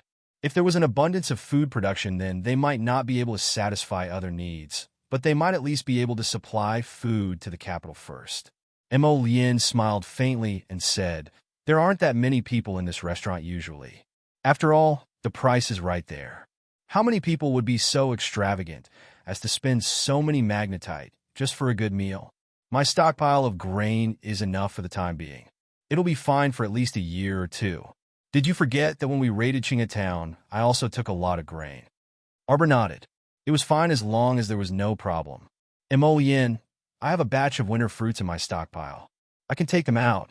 When the time comes, send someone to distribute them to the people in the shanty town on Shiluo Street. There were many incidents of smashing and looting on Shiluo Street. It was all because refugees from the outer city had gathered there.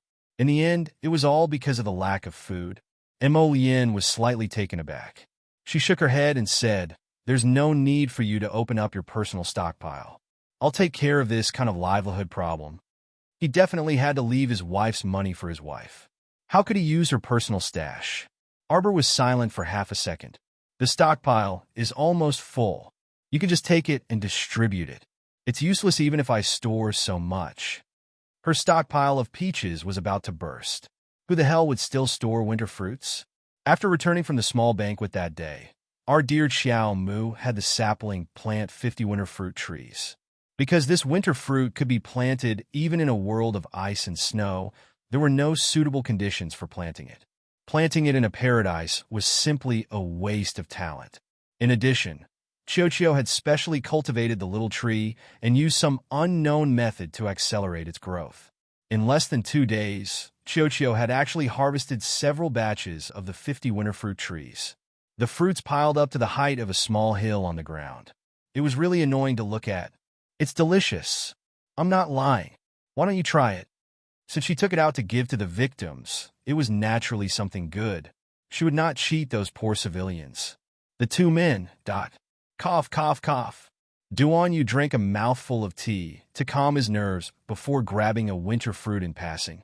"Jojo, it's fine if you say that in front of us, but you mustn't say that to other people." "Why?" "You'll be beaten to death. Everyone else is rushing about for food, but you're worrying that the storehouse can't hold the food anymore. How can you endure this?" Arbor nodded honestly and asked casually, "Is it delicious?" He saw his sister-in-law's 2 little heads nodding furiously. So bad, so bad. "Sister, give me some more." This winter fruit tasted completely different from other stores' winter fruits. It was sweet and refreshing, and the flesh was so crispy that one almost had to swallow their tongue. Arbor speechlessly glanced at the 2 foodies. Even something as ordinary as winter fruit was delicious. Helpless, he took out a lot more and had the 2 gluttonous little fellows store it in their storage talismans. Duan lamented with a smile. "The taste is indeed not bad. Compared to ordinary winter fruits, it's sweet but not greasy, and the flesh is very crispy."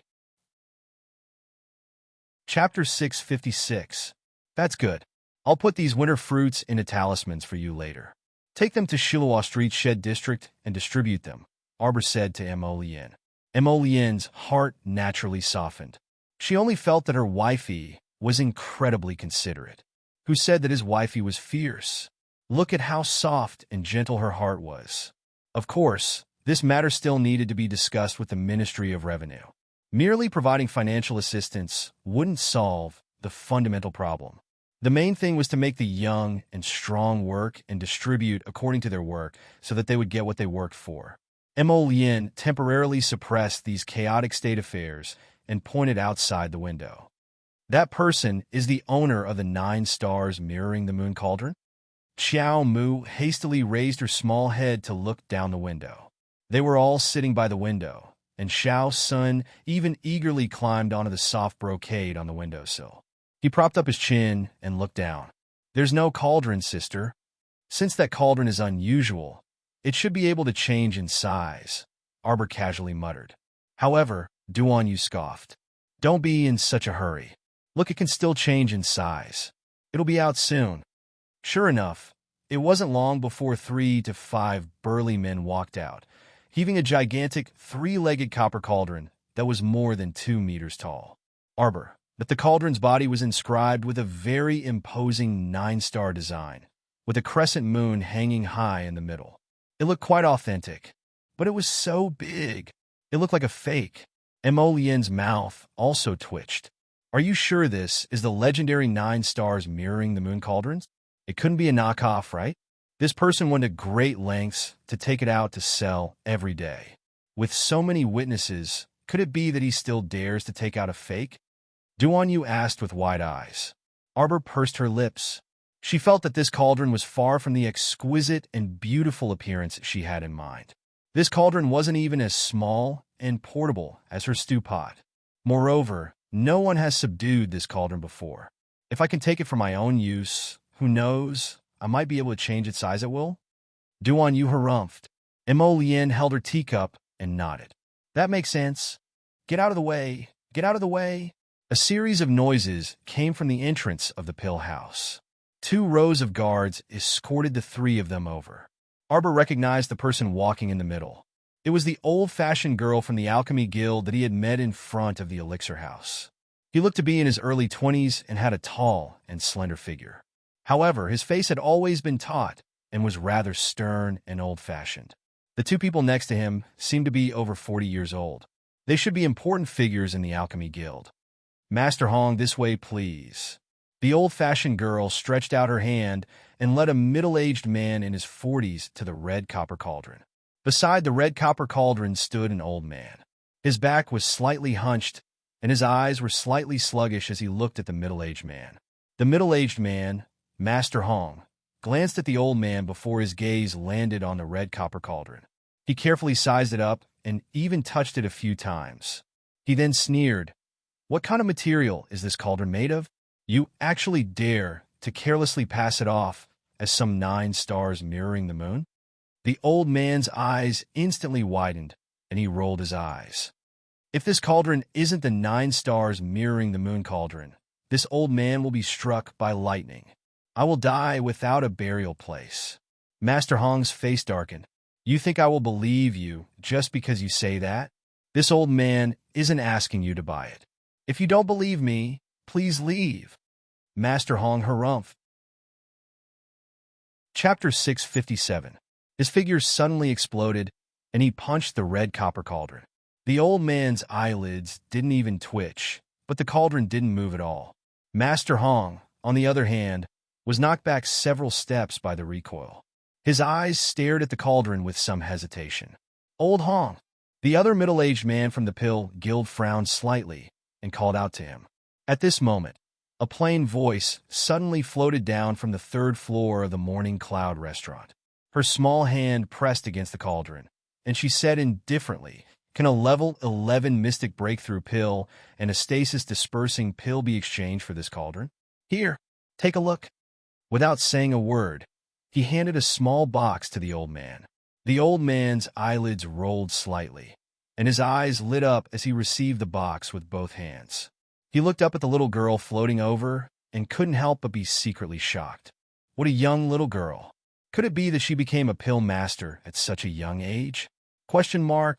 The old-fashioned girl glanced at Arbor a few more times and asked hesitantly, "It's you?" Although they had met in a hurry that night, she had always remembered the little girl who might be able to refine pills with purple veins.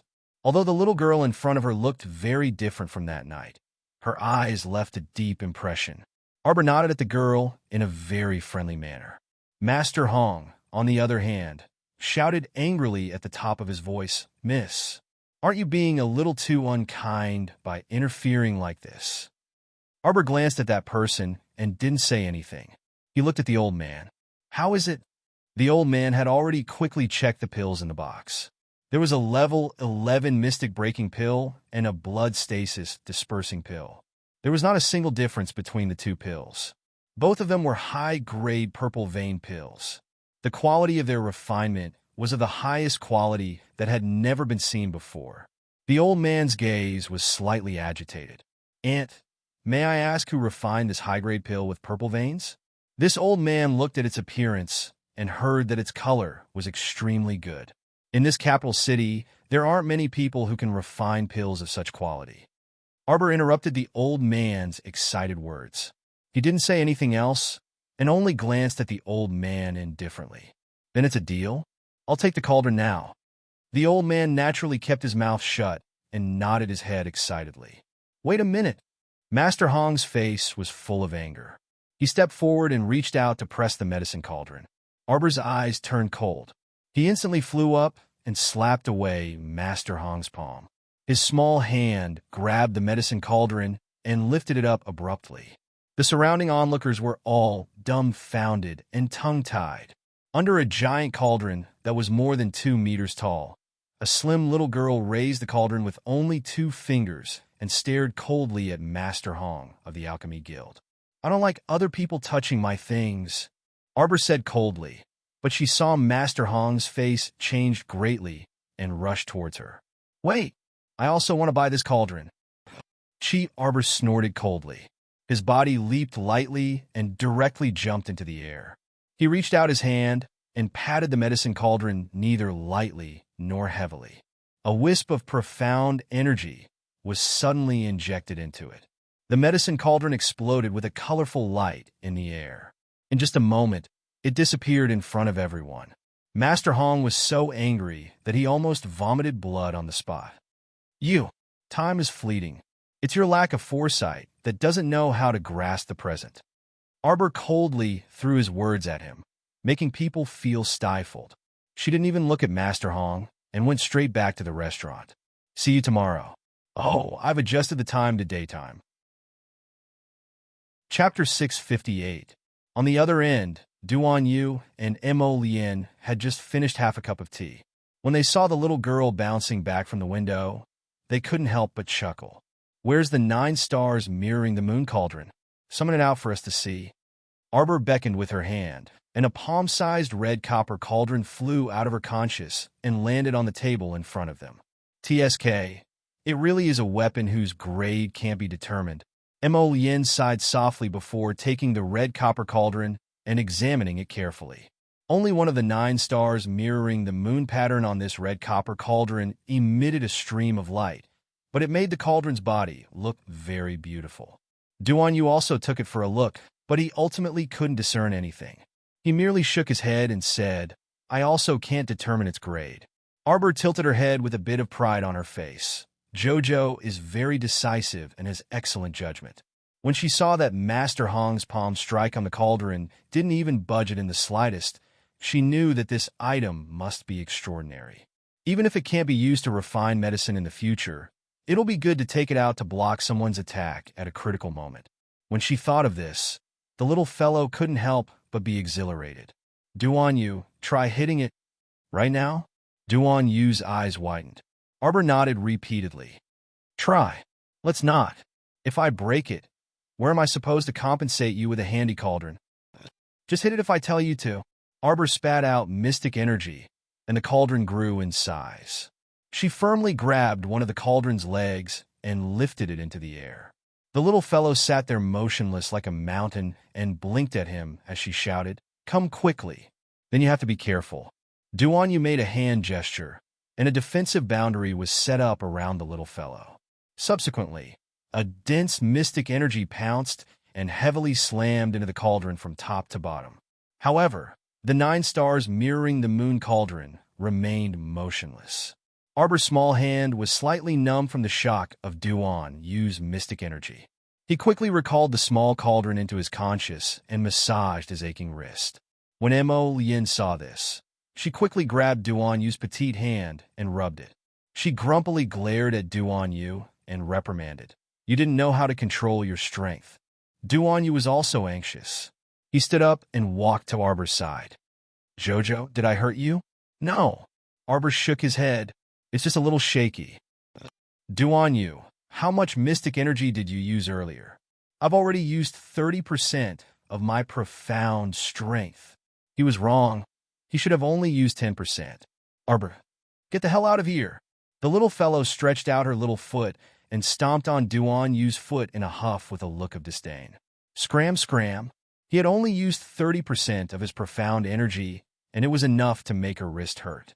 How infuriating. Is Jojo mad at me? Duan Yu actually turned to look at Mo Lien, who was chuckling on the side. Mo Lien glanced at him as though she didn't see him. She then carried Arbor over and continued to massage her petite wrist. She even instigated, "Don't be good friends with Duan Yu in the future. It's simply baffling using 30% of your strength to hurt our Jojo." That was right. It was better not to have any friends. Arbor nodded. "Duan Yu. Jojo." Duan Yu hastily expressed his stance and coughed lightly. "Although I'm only slightly better than you in terms of cultivation, think about it. You know how to refine pills and draw talismans, but I'm completely clueless about both. So you're still the formidable one, right?" Arbor glanced at him and pondered for a moment before nodding. She felt that Duan Yu was completely right. Chapter 659. Mo Lien whispered into her ear, "Darling, you might have really picked up a treasure this time. This medicinal cauldron could even block 30% of Duan Yu's attack without any fear, and the cauldron's body didn't even flinch. I reckon it's completely fine as a defensive shield in a critical moment." See, that was what she was thinking. Arbor reached out and patted Mo Lien's shoulder, giving her a great minds think alike expression. Her thoughts always coincided with Mo Lien's, making her feel that classmate Mo Lien was perhaps the person who understood her the most in the entire world. Even if this medicinal cauldron wasn't a vessel that could be used to refine medicine, it wasn't a loss for her to exchange 2 pills for a defensive shield. Seeing her adorable expression, Mo Lien couldn't resist pinching her ears. Before she could say anything, she heard the door to the room being kicked open with a bang. The door panel bounced back violently, almost hitting the person who kicked the door open in the face. The old-fashioned girl followed Master Hong in awkwardly and glanced at Arbor apologetically. "Sorry for disturbing everyone." Old Hong. Another man in his 40s from the Pill Union frowned and looked at Master Hong, whose behavior was out of line, with disapproval. They had indeed rushed here to exchange for the 9 stars mirroring the moon cauldron after receiving Chun Huron's news. However, it was Old Hong who didn't believe in someone else's medicinal cauldron in the first place and lost the initiative, allowing the little girl to obtain it. There was no right or wrong in this matter. Old Hong appeared too overbearing by refusing to let go of the little girl like this. The old-fashioned girl, Chen Huiran, also looked at Master Hong in displeasure. "Master Hong, quickly leave with us." Forcefully barging into someone else's room truly made her feel humiliated. No way. What use does a little girl like her have for that 9 stars mirroring the moon cauldron? Didn't she take it because she found the medicinal cauldron fun? Master Hong said unreasonably. "Moreover, we were the ones who took a fancy to that cauldron first. How can we let others benefit from it? Could it be that our Pill Union is afraid of a few mere youngsters?" "You?" Chun Huron's long, shapely eyebrows furrowed as her face tightened. She suddenly flung her sleeves and retreated to the side. "Simply unreasonable. Grandmaster Hua, I won't interfere in this matter. Let him be." Bang! Master Hong took out a small box from his bosom and heavily placed it on the table. "Here are 2 level 11 mystic breaking pills and 1 blood stasis dispersing pill. Take it as a bargain for you. Hand over the 9 stars mirroring the moon cauldron."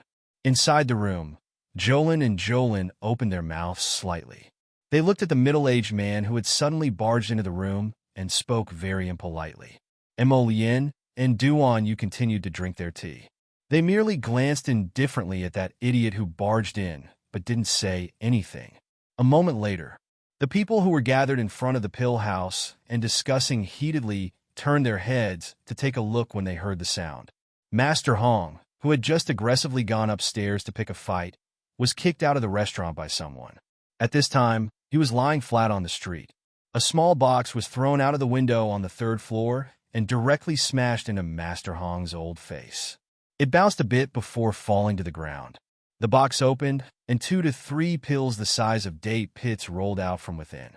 An icy voice drifted into the ears of everyone on the street. "I would be embarrassed to even gift pills of this quality to a beggar.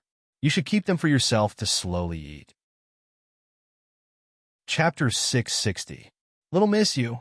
Master Hua, who had followed Arbor's group from the 3rd floor to the 1st floor's lobby, was fuming. This was really not giving him any face at all. This girl directly threw one of their Pill Alliance's great masters out of the restaurant onto the street. She made their Pill Alliance's Master Hua fall on his back in full view of everyone, making a spectacularly humiliating fool of himself. Although Old Hong's actions were truly out of line, but that was their Pill Alliance. No one had ever disrespected their Pill Alliance like this. Arbor's group walked out of the restaurant without looking sideways and directly boarded the carriage. Emolien and Duan Yu glanced at the little fellow's displeased expression and silently stifled their laughter in their hearts. The 2 of them understood the little girl too well. The little girl was probably still quite angry right now. Someone had inexplicably forced her to buy and sell, so she would definitely be very unhappy. Was the little girl someone who lacked medicinal pills? She was too blind. "Go to the Marquis's estate first." Emolien coughed lightly. The carriage driver immediately responded and flicked his whip, driving the carriage towards the Marquis of Jiyuan's estate. Master Hua still wanted to go up and reason with Arbor's group, but he was stopped by Chen Huiran. "Huiran, why are you stopping me? I have to reason with that girl. Look at this, she's blowing up the matter. She's simply a newborn calf that isn't afraid of a tiger, completely disregarding our Pill Alliance."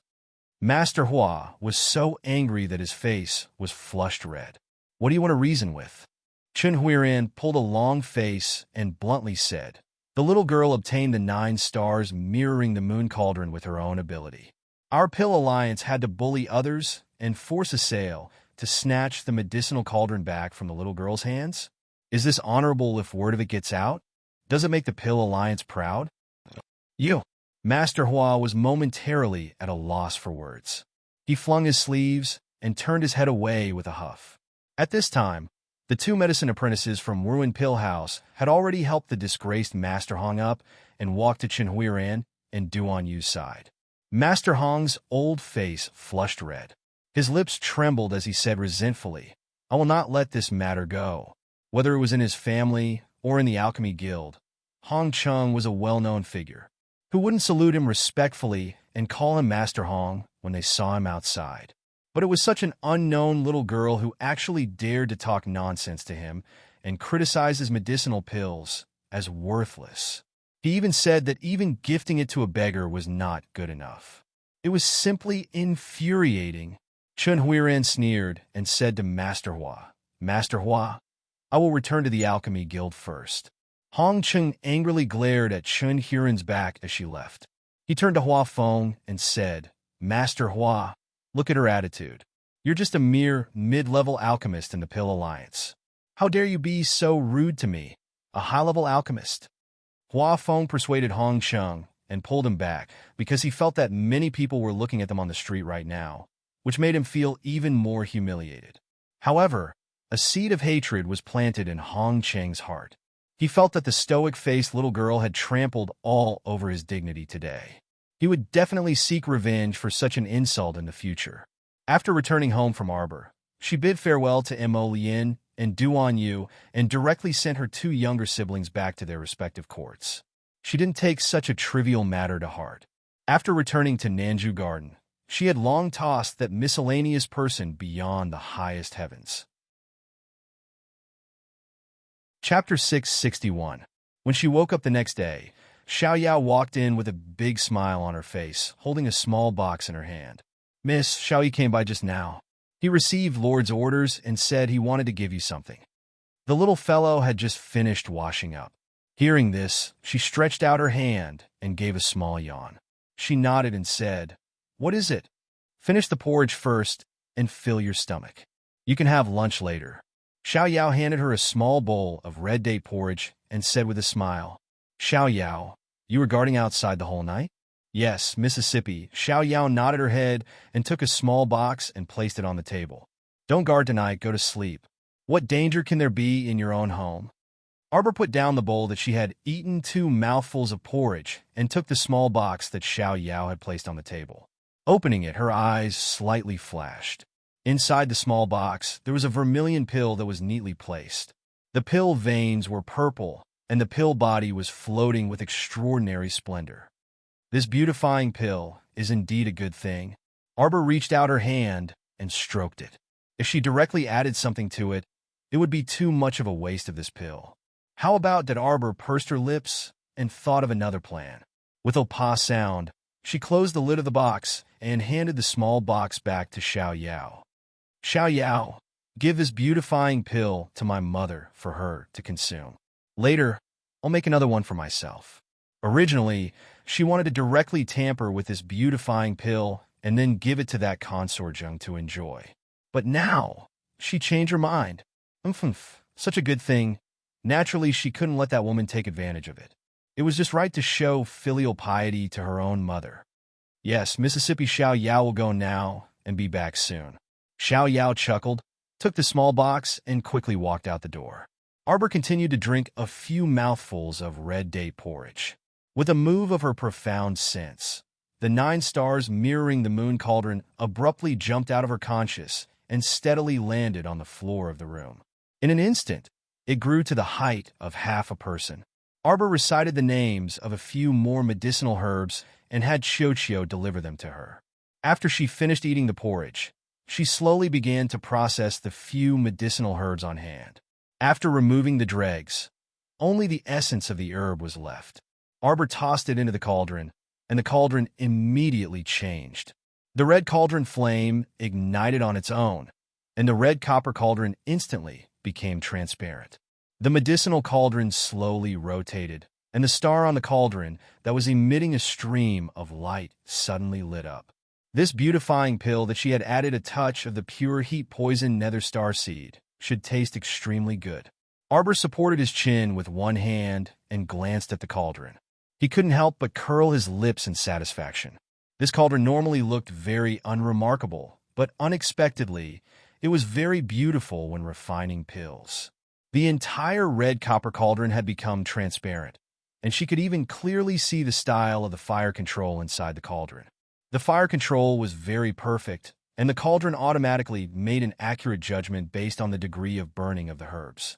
This meant that she didn't need to constantly watch from the side and constantly control the fire, saving her a lot of time and energy. Miss Qiao was a bit happy. Sure enough, a good cauldron was twice the result with half the effort on the path of refining pills. With such a comparison, her set of lousy medicine refining tools could really be thrown to the back of her mind. Miss Qiao leisurely walked to the small table beside the bed and sat down.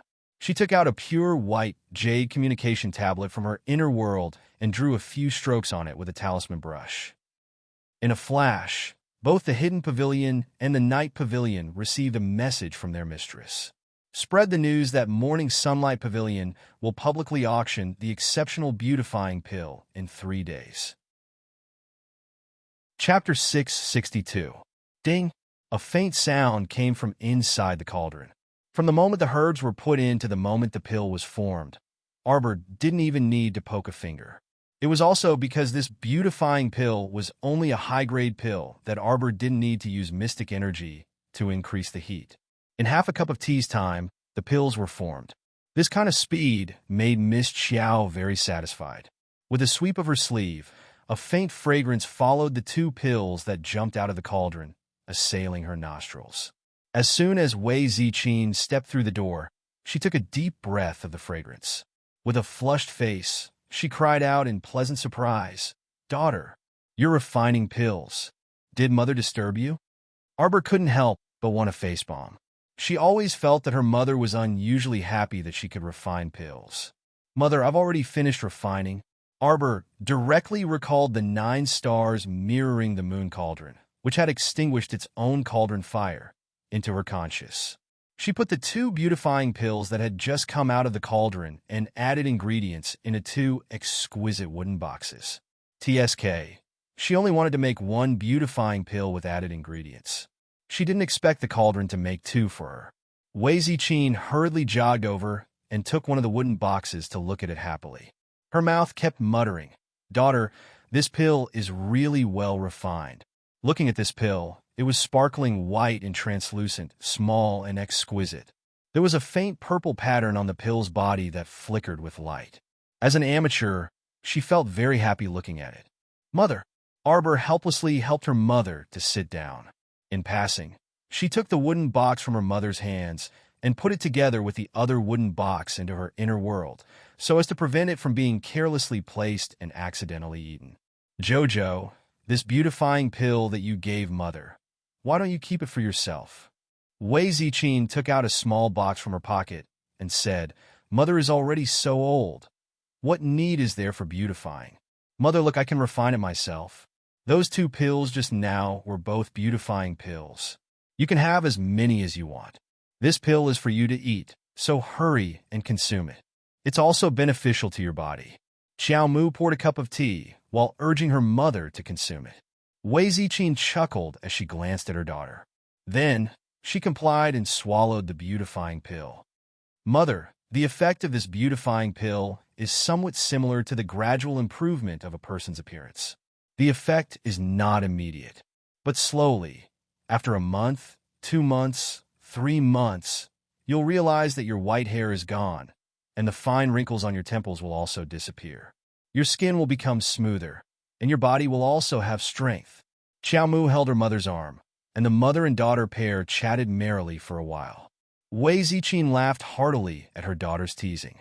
She poked her daughter's forehead and said, "You mischievous girl, you just like to cajole your mother." When the mother and son were in a good mood. On the other side, in State Uncle Zheng's estate, Zheng Chao was currently throwing a fit at second manager Qi. "What are you doing?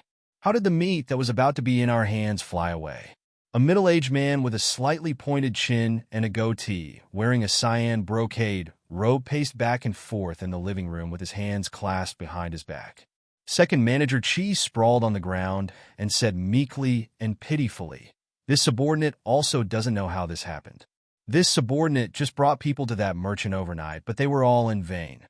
Later, when I asked around in the neighborhood, I found out that the merchant had already moved out overnight and even sold the beautifying pill to Morning Sunlight Pavilion. Zheng Chao went up and gave second manager Chi a kick. Useless dog slave, tell me yourself. How are you going to explain this to Consort Zheng? Chapter 663. This wretched servant, he didn't even settle the matter properly and was eager to claim credit in front of Consort Zheng. Otherwise, there would still be room for negotiation.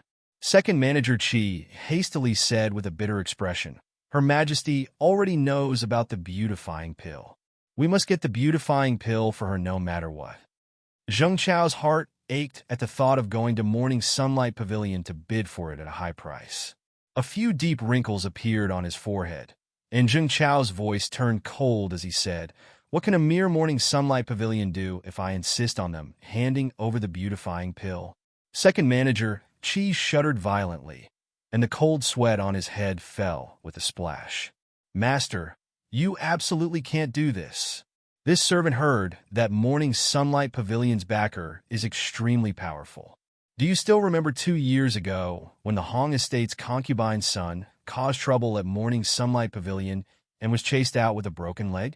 That Hong Estate's concubine's son was beaten for nothing, and the Hong Estate couldn't get justice at all.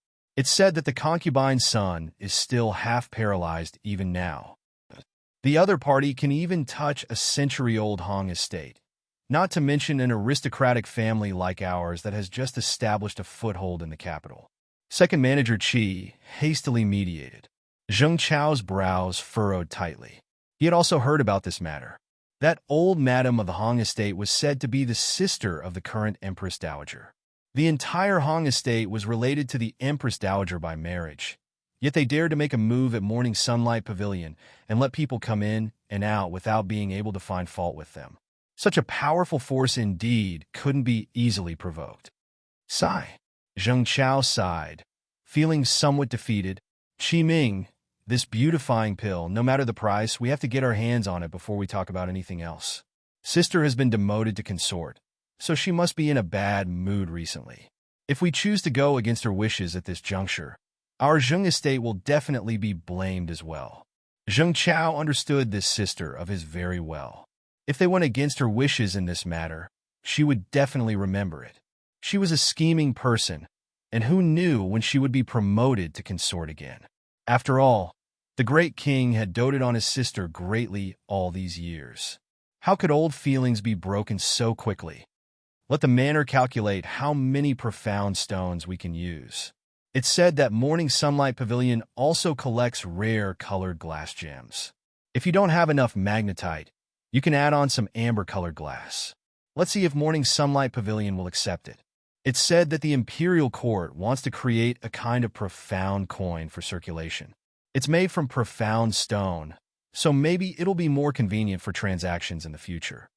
Zheng Chao sighed again. If you really can't do it, you can go to the rooms of the various young ladies and young masters and see if there are any profound armaments that you can sell to Morning Sunlight Pavilion at a discount. Hopefully, it won't come to that. A small beauty pill shouldn't have a sky-high price. He just hoped that the day of the auction would go smoothly and that there wouldn't be so many people fighting over this beauty pill with them. The more Zheng Chao thought about it, the more upset he felt. He simply flung his sleeves and threw this matter to second manager Qi to handle while he went out to find his concubine to relieve his boredom. Qi Ming scowled miserably and ran to the senior manager to ask for money, only to be berated by the senior manager. The Zheng estate situation had been terrible for the past 2 years. Especially after the zombie outbreak, the estate's income was barely enough to make ends meet. Relying on the old master's meager salary from the imperial court, it was not enough to support the operation of the estate. In addition, there were many people in the Zheng estate, including all sorts of concubine-born children. Other than sixth young master, all of them were gluttonous and lazy. It was over. Chapter 664. Qi Ming followed the senior manager to the accounts room. After settling the accounts, There really weren't many magnetite available in the estate that could be used. There were only a dozen or so pieces of high-grade magnetite and about 100 pieces of mid-grade magnetite. With the addition of a box of colored glass gems, Qi Ming's confidence was lacking, so he could only report this matter to Zheng Chao. Zheng Chao's one sentence caused chaos in the concubines' rooms. Things like the fifth young master was going to hang himself after stealing the fifth young master's mystic weapon, and the third young miss was going to commit suicide after taking the third young miss's private jewelry. Zheng Chao was infuriated by the series of minor incidents that happened in the Zheng estate over the past 3 days. He ordered that anyone who continued to cause trouble would be kicked out of the Zheng estate. After the pressure was suppressed, although the entire Zheng estate was silent, those concubines and young misses were secretly wiping their tears in their own courtyards all day long. Each and every one of them cried to the heavens and the earth, saying that they couldn't live anymore and that in the future they would have to beg for food on the streets and so on. This caused the servants in the estate to secretly laugh as they watched the good show of their masters. Zheng Chao spent the past 3 days in this vexed state until Morning Sunlight Pavilion's auction today. He decided to bring second manager Qi with him to personally make a trip there. This was called cutting off all means of retreat and sinking all boats. He was determined to obtain the beautifying pill no matter what. He was already so miserable. If he still couldn't obtain the beautifying pill and curry favor with his sister, his future days would probably be even more miserable than they were now. Morning Sunlight Pavilion's auction date was always set at the beginning of the month. However, this time it was a special auction for the precious beautifying pill, so the time was a bit arbitrary and it was set at noon. It had to be said that this beautifying pill was really quite popular. All the noble ladies in the capital had sent people to inquire about it. Even if they didn't have the ability to bid for it, they still sent people to participate in this grand auction today. Zheng Chao entered the auction house with second manager Qi, and his eyelids couldn't help but twitch when he saw the hall full of people. Fuck, so many people. They couldn't all be here for the beautifying pill, right? Inside the exclusive, luxurious private room on the second floor, Arbor had already run over with his 2 younger siblings to occupy seats and watch the show. At this moment, the 3 siblings were chatting while munching on a small bag of melon seeds. Huifeng coughed lightly and said, "Crown Princess, the Zheng clan's people have come." Arbor got up and walked to the window.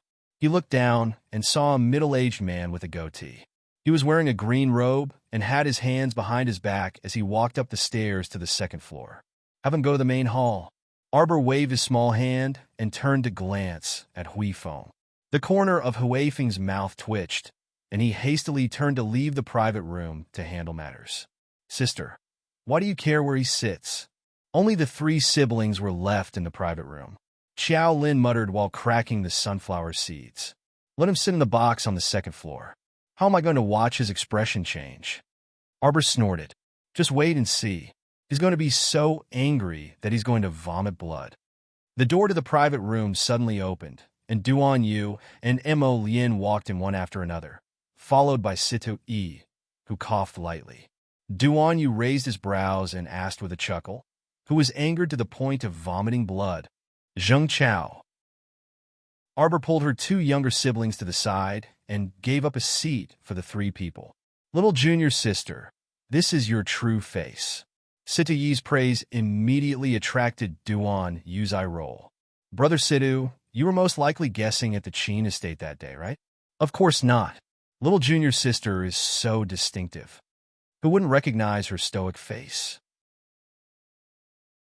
Chapter 665. Your senior brother Situ is spouting nonsense. Duan Yu turned to smile at Arbor. "He just guessed it." Situ Yi waved his hand. "Don't listen to Duan Yu's nonsense. Little junior sister, your expression has been the same for many years. I can see through it at a glance. Why would I need to guess?" Arbor reflexively touched his small face and thought, "Looks like I have to pay attention when I disguise myself next time. It's best if I can make an expressive face so that I won't be exposed immediately." Mo Lin couldn't help raising her brows when she saw the little fellow's pensive expression. "What are you thinking about with such a serious expression? You can't be thinking of making an expressive disguise face to fool me next time, right?" Duan Yu. Xiao Mu immediately turned her head away guiltily and walked over to open the door and walk out on her own. The quarrel at the top of the stairs grew louder and louder. Zheng Chao was blocked on the stairs with his hands behind his back, so he was so angry that his face was turning green. The manager of Morning Sunlight Pavilion's capital branch was a middle-aged man in his 40s. He had a smooth and affable face and was quite eloquent in his speech. With just a few words, he made Zheng Chao, who was about to explode, gasp for breath. All of the private rooms upstairs have already been reserved. Others have already reserved them 3 days ago. So our Morning Sunlight Pavilion can't not play by the rules, right? The Song Estate Second Miss is also sitting in the main hall downstairs right now, so there's nothing we could do about it. It's just that too many people have come to participate in the auction this time. Zheng Chao angrily flicked his sleeve. Let's go. Zheng Chao angrily led second manager Qi downstairs. He wished for nothing more than to immediately leave Morning Sunlight Pavilion and swagger away. They actually dared to make him, State Uncle Zheng, sit in the main hall and fight over the beautifying pill with a bunch of commoners? When he, Zheng Chao, went to other auction houses, which one of them didn't deferentially wait on him and give him the best treatment? Unlike this Morning Sunlight Pavilion, who actually dared to treat him like this. It was simply preposterous. Second manager Qi was so anxious that he was about to cry. Lord, if we leave now, what should we do about the beautifying pill? Zheng Chao was taken aback before he angrily retorted, buy it elsewhere. But they're only selling it here. Preposterous. Zheng Chao's footsteps stiffened slightly. He stiffened his neck and mechanically turned around, following the bowing second manager Qi as he swallowed his anger and walked toward the front row of the lobby. Yo, State Uncle Zheng, nice to meet you. A person in the front row suddenly stood up and bowed to him with a flattering expression. It's Hong Chung from the Hong clan.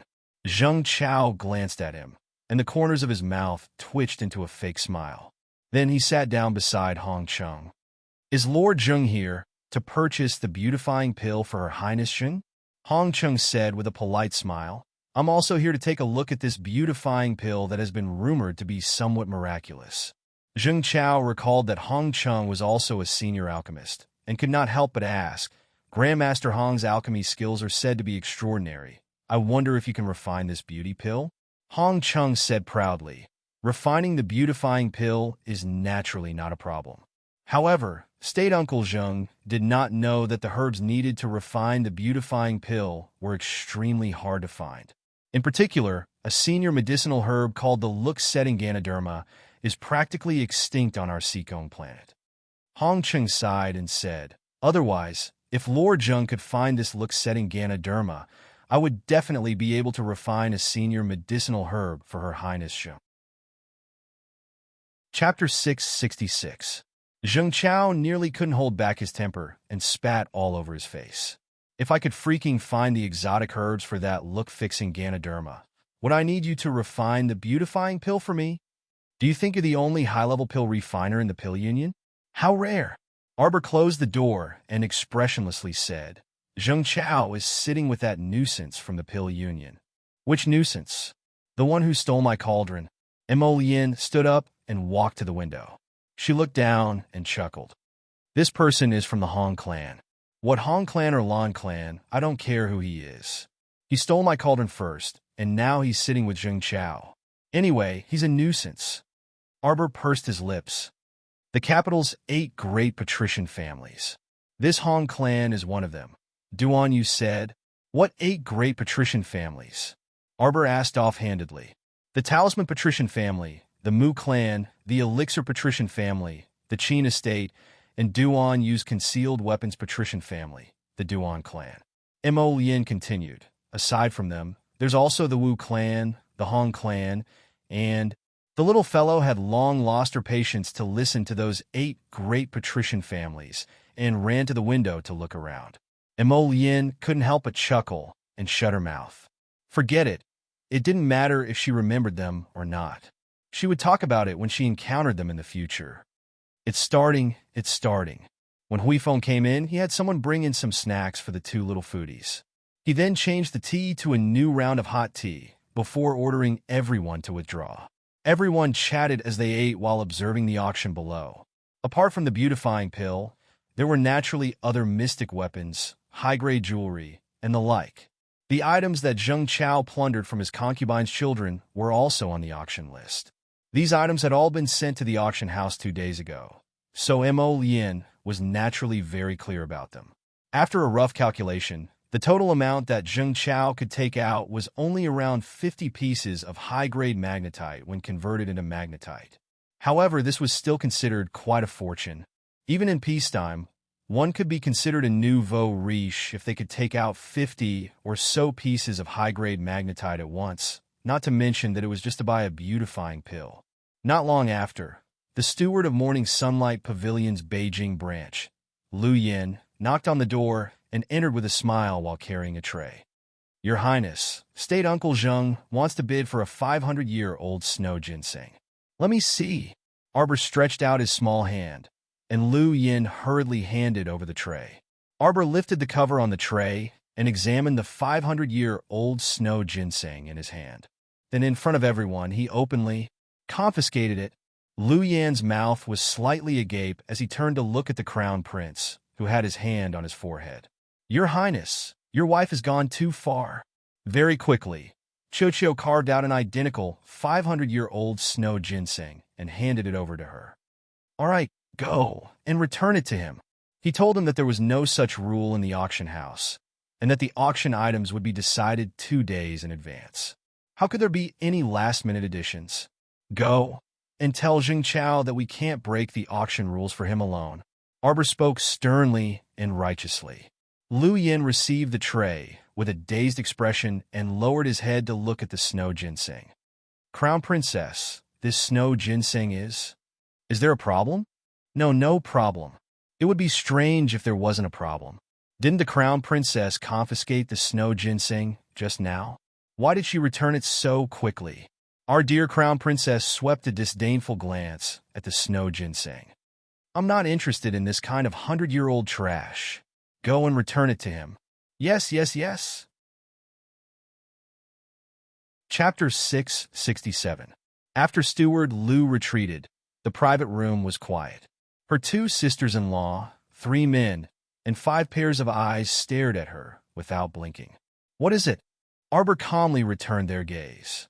Whether it was the appearance or smell of the 500-year-old snow ginseng that Jojo gave Steward Lu, it was exactly the same as the one she confiscated earlier. But according to the little fellow's temperament, she wouldn't take something out of her inner world for no reason. Unless, cough, may I ask what exactly is this 500-year-old snow ginseng that you exchanged with Sir Zheng? Duan Yu asked curiously. "A tonic." The little fellow propped her chin on her hand and stood by the window, admiring Sir Zheng's gloomy expression when the snow ginseng was returned. Lu Yin, this guy, was especially reliable. He even specially returned the item to Zheng Chao in front of everyone and strongly requested him to inspect it once to ensure that there were no mistakes before leaving with his men.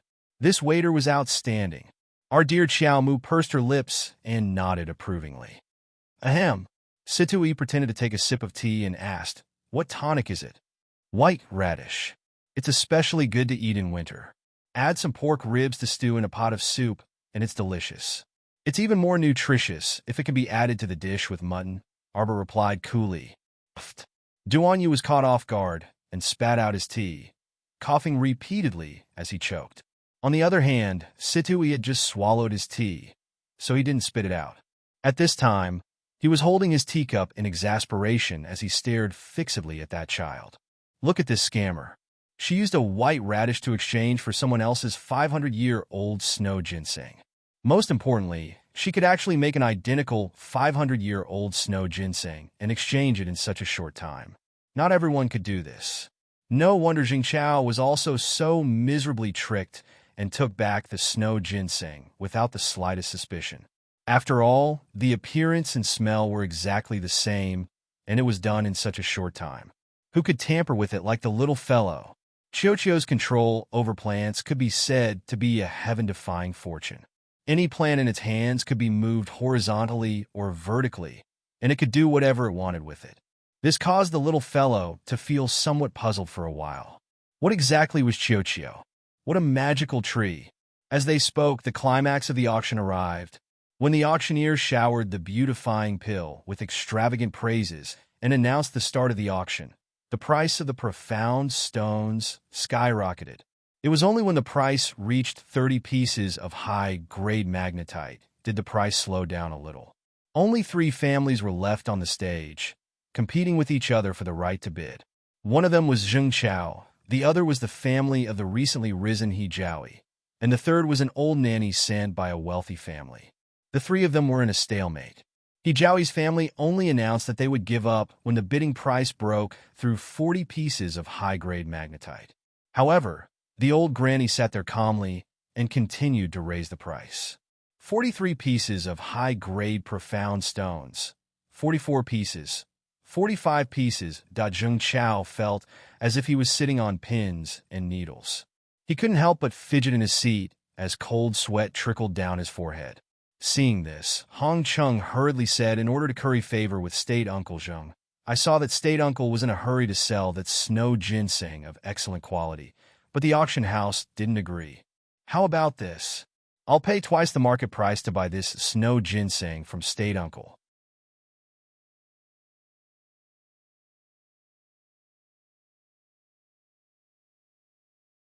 Chapter 669.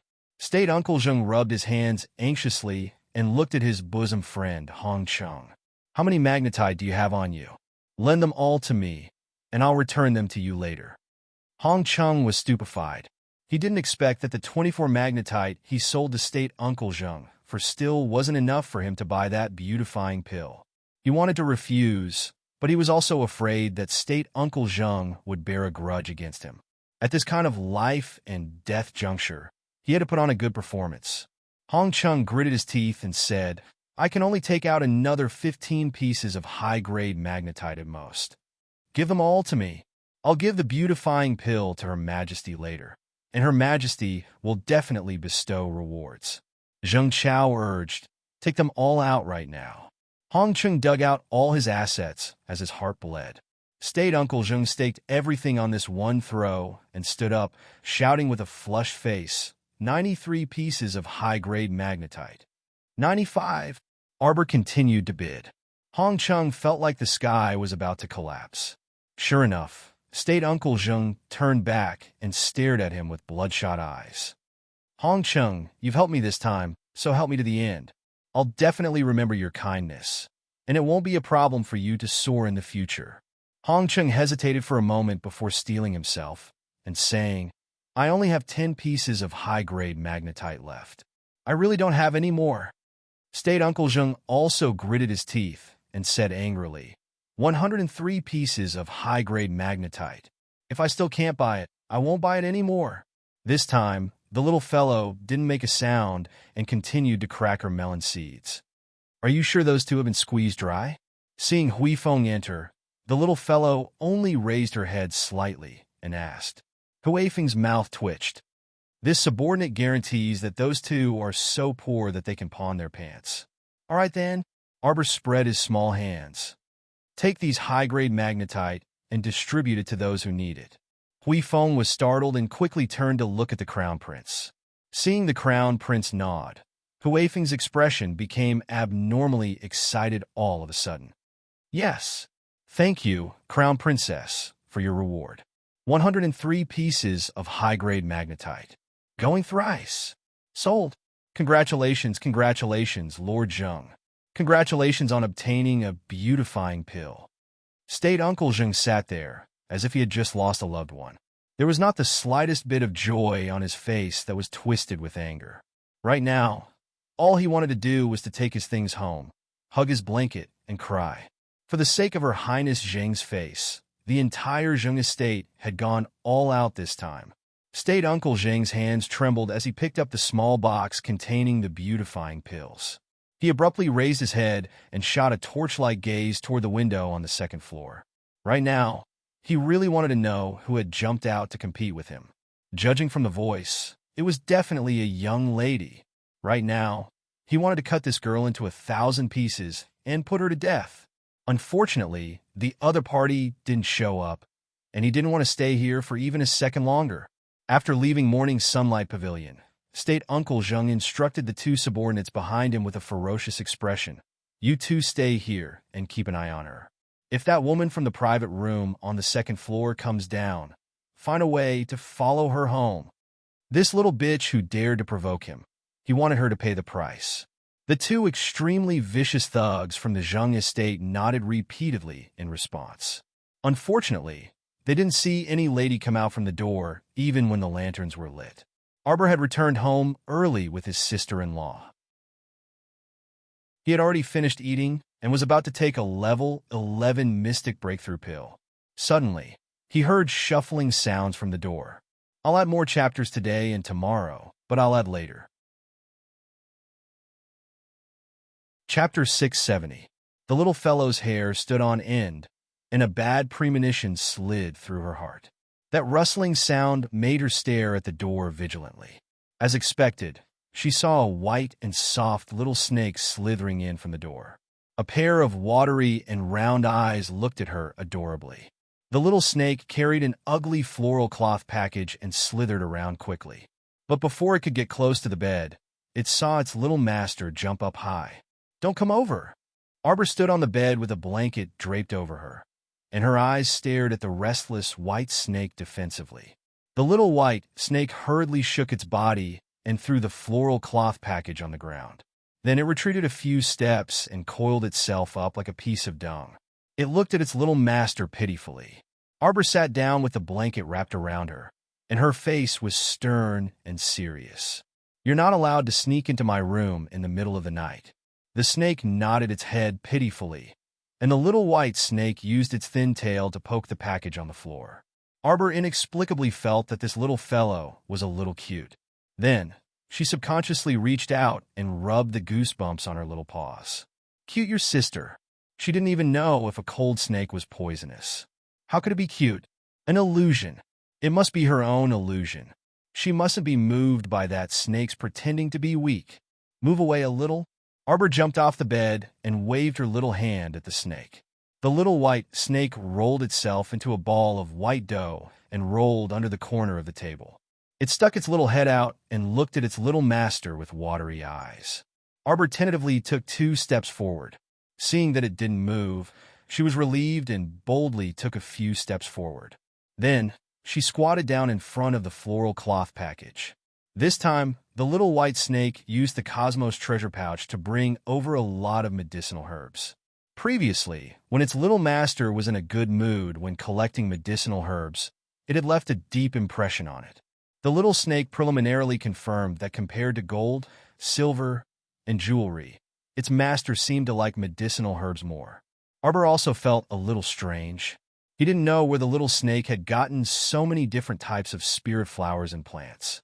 A very rare medicinal ingredient used to refine the beautifying pill, the Luxetting Ganoderma, was also found for her by this snake.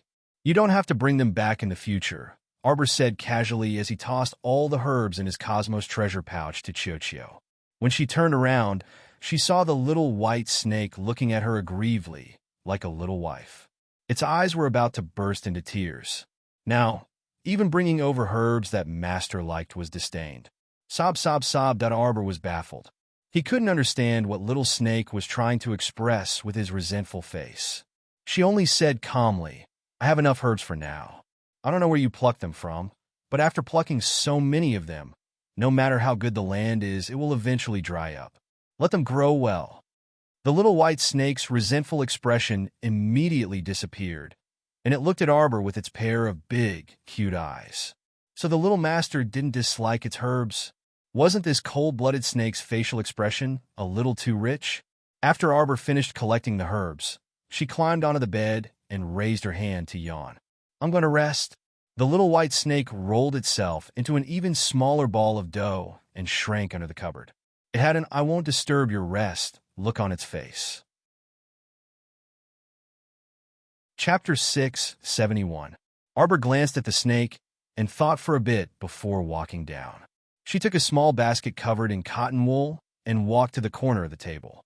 Stay here and don't crawl around. You're not allowed to climb onto my bed." The little white snake nodded its head repeatedly and obediently moved its body. It curled up into a ball inside the small basket. Seeing that it was quite obedient, Arbor finally relaxed. She flipped onto the bed and pulled the covers over herself to sleep. The next morning, the first thing Arbor did when she woke up was to check on the snake.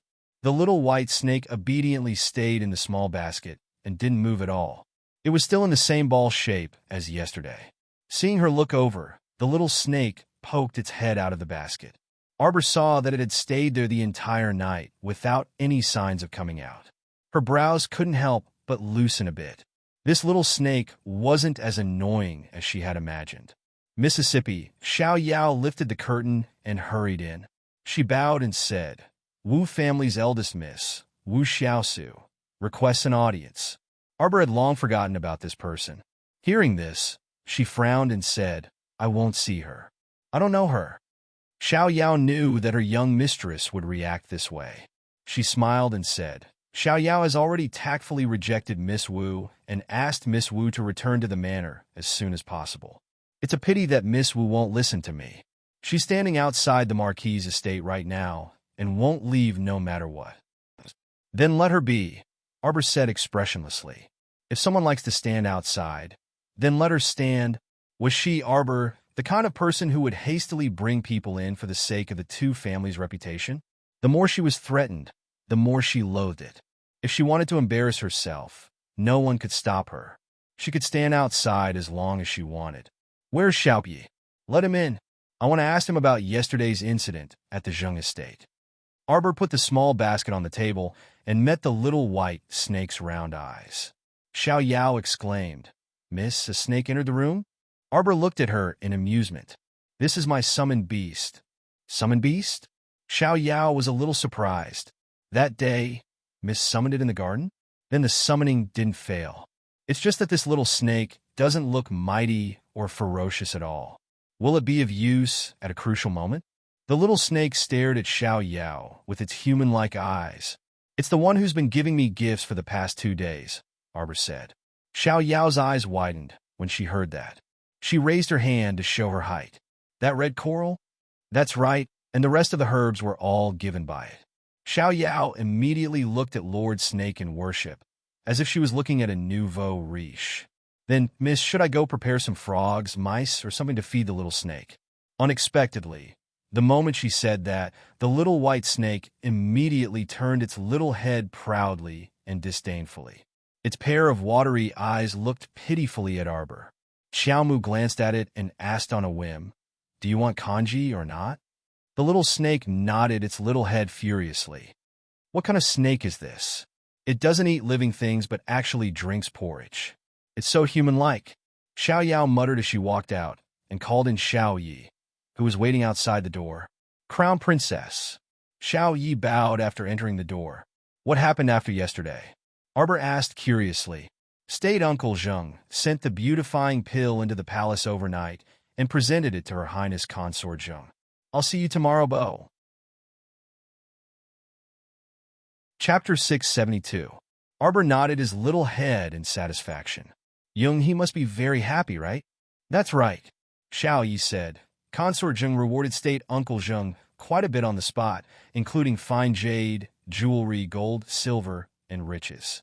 However, the value of those things paled in comparison to the 103 high-grade magnetite that State Uncle Zheng took out. Lord Zheng could only suffer in silence, unable to voice out his bitterness, and returned to his residence listlessly. Arbor sneered. "Just let Jung-hee slowly enjoy that beautifying pill." When Xiao Yao returned with a bowl of porridge, Xiao Yi had already retreated as per the order. A light thud came from the window. Arbor didn't even turn his head as he stared at the little white snake whose head was almost buried in the bowl of porridge. This little snake was especially particular when it ate. After the entire bowl of millet porridge entered its mouth, it even raised its little head and used its eyes to signal Xiao Yao to take a white cloth from the side to wipe it. Xiao Yao muttered, "What the hell?" as she hurriedly took a white cloth to wipe the snake's head. Arbor couldn't help but chuckle. The next second, she felt her body lighten, and she landed in a comfortable and warm embrace. "Jojo, I knocked on the window, but you ignored me, Mo Lien grumbled aggrievedly. Even if I ignored you, didn't you still come in? Arbor turned to shoot him a glance and poked his chest. When are we leaving for Balon? In 2 days, I guess. After I told Royal Father about this, he strongly objected. I have to convince him. What is he objecting for? You're not going to Balon to play. You're going to inspect the food base.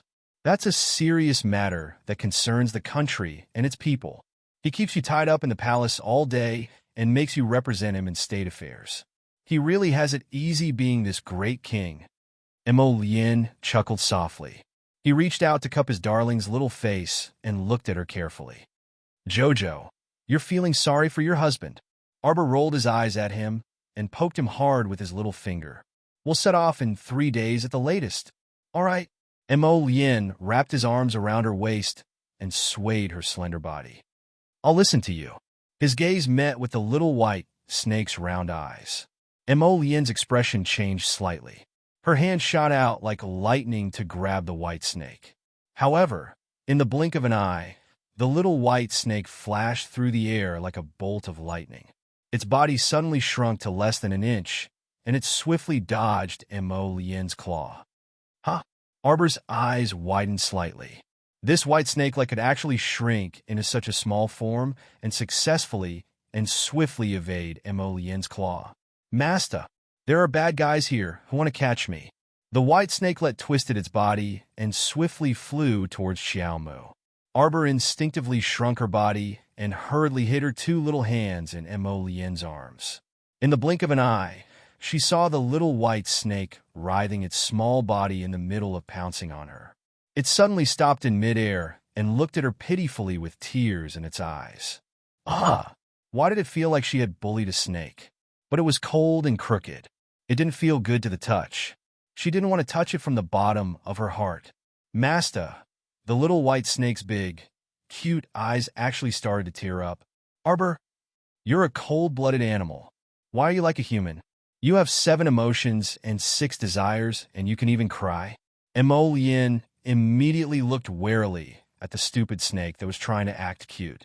With a tap of her finger, a bewitching red light shot toward the cold-blooded animal. The light was about to hit the little white snake's skin.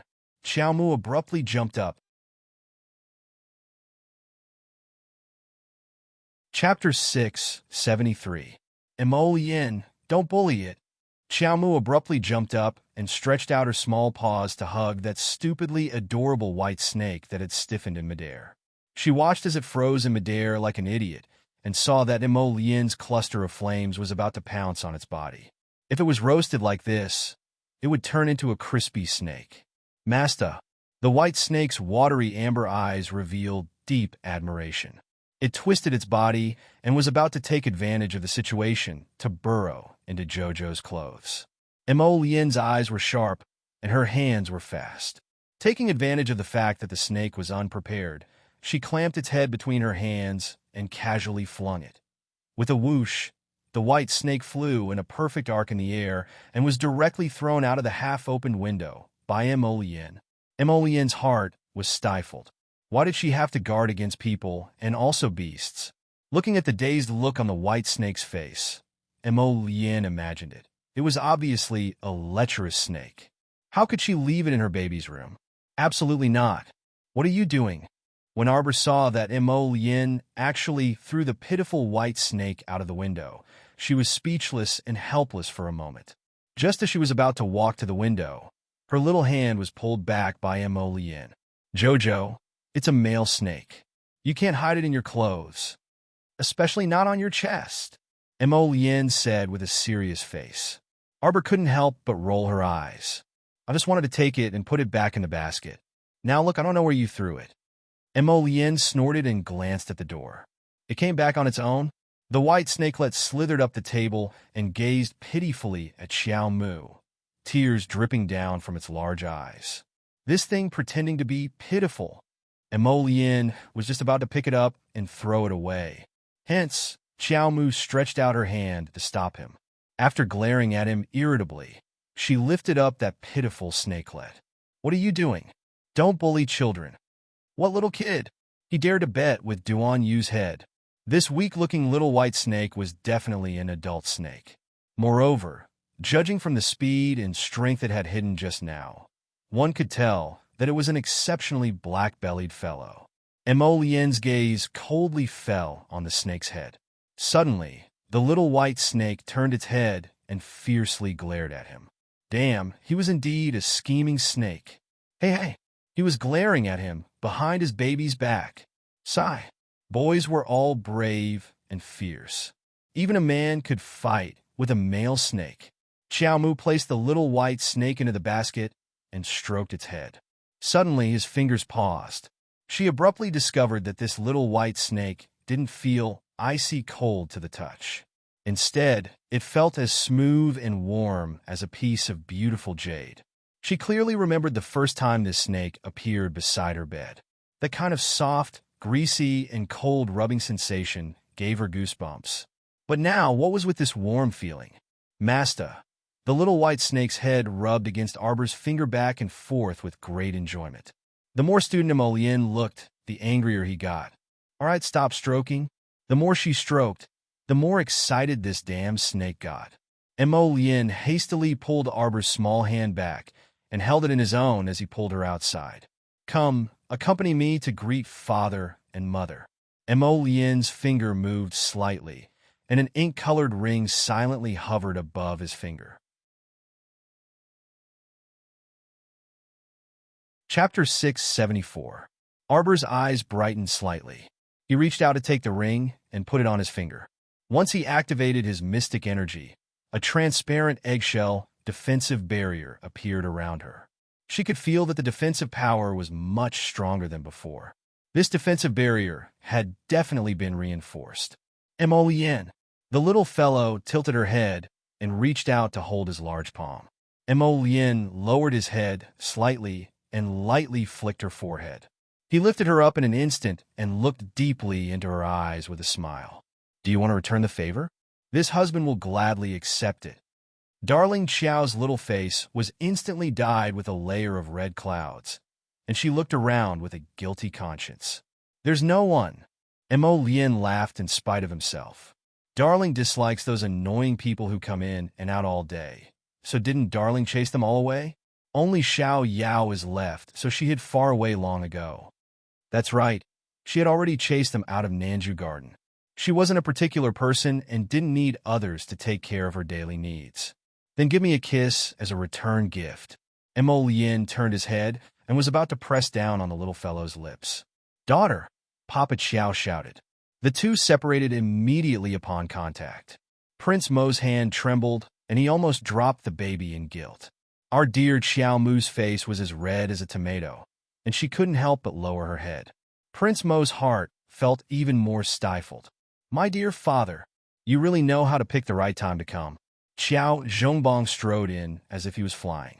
He immediately saw Prince Mo and his daughter standing on the left and right, leaving quite a bit of space between them.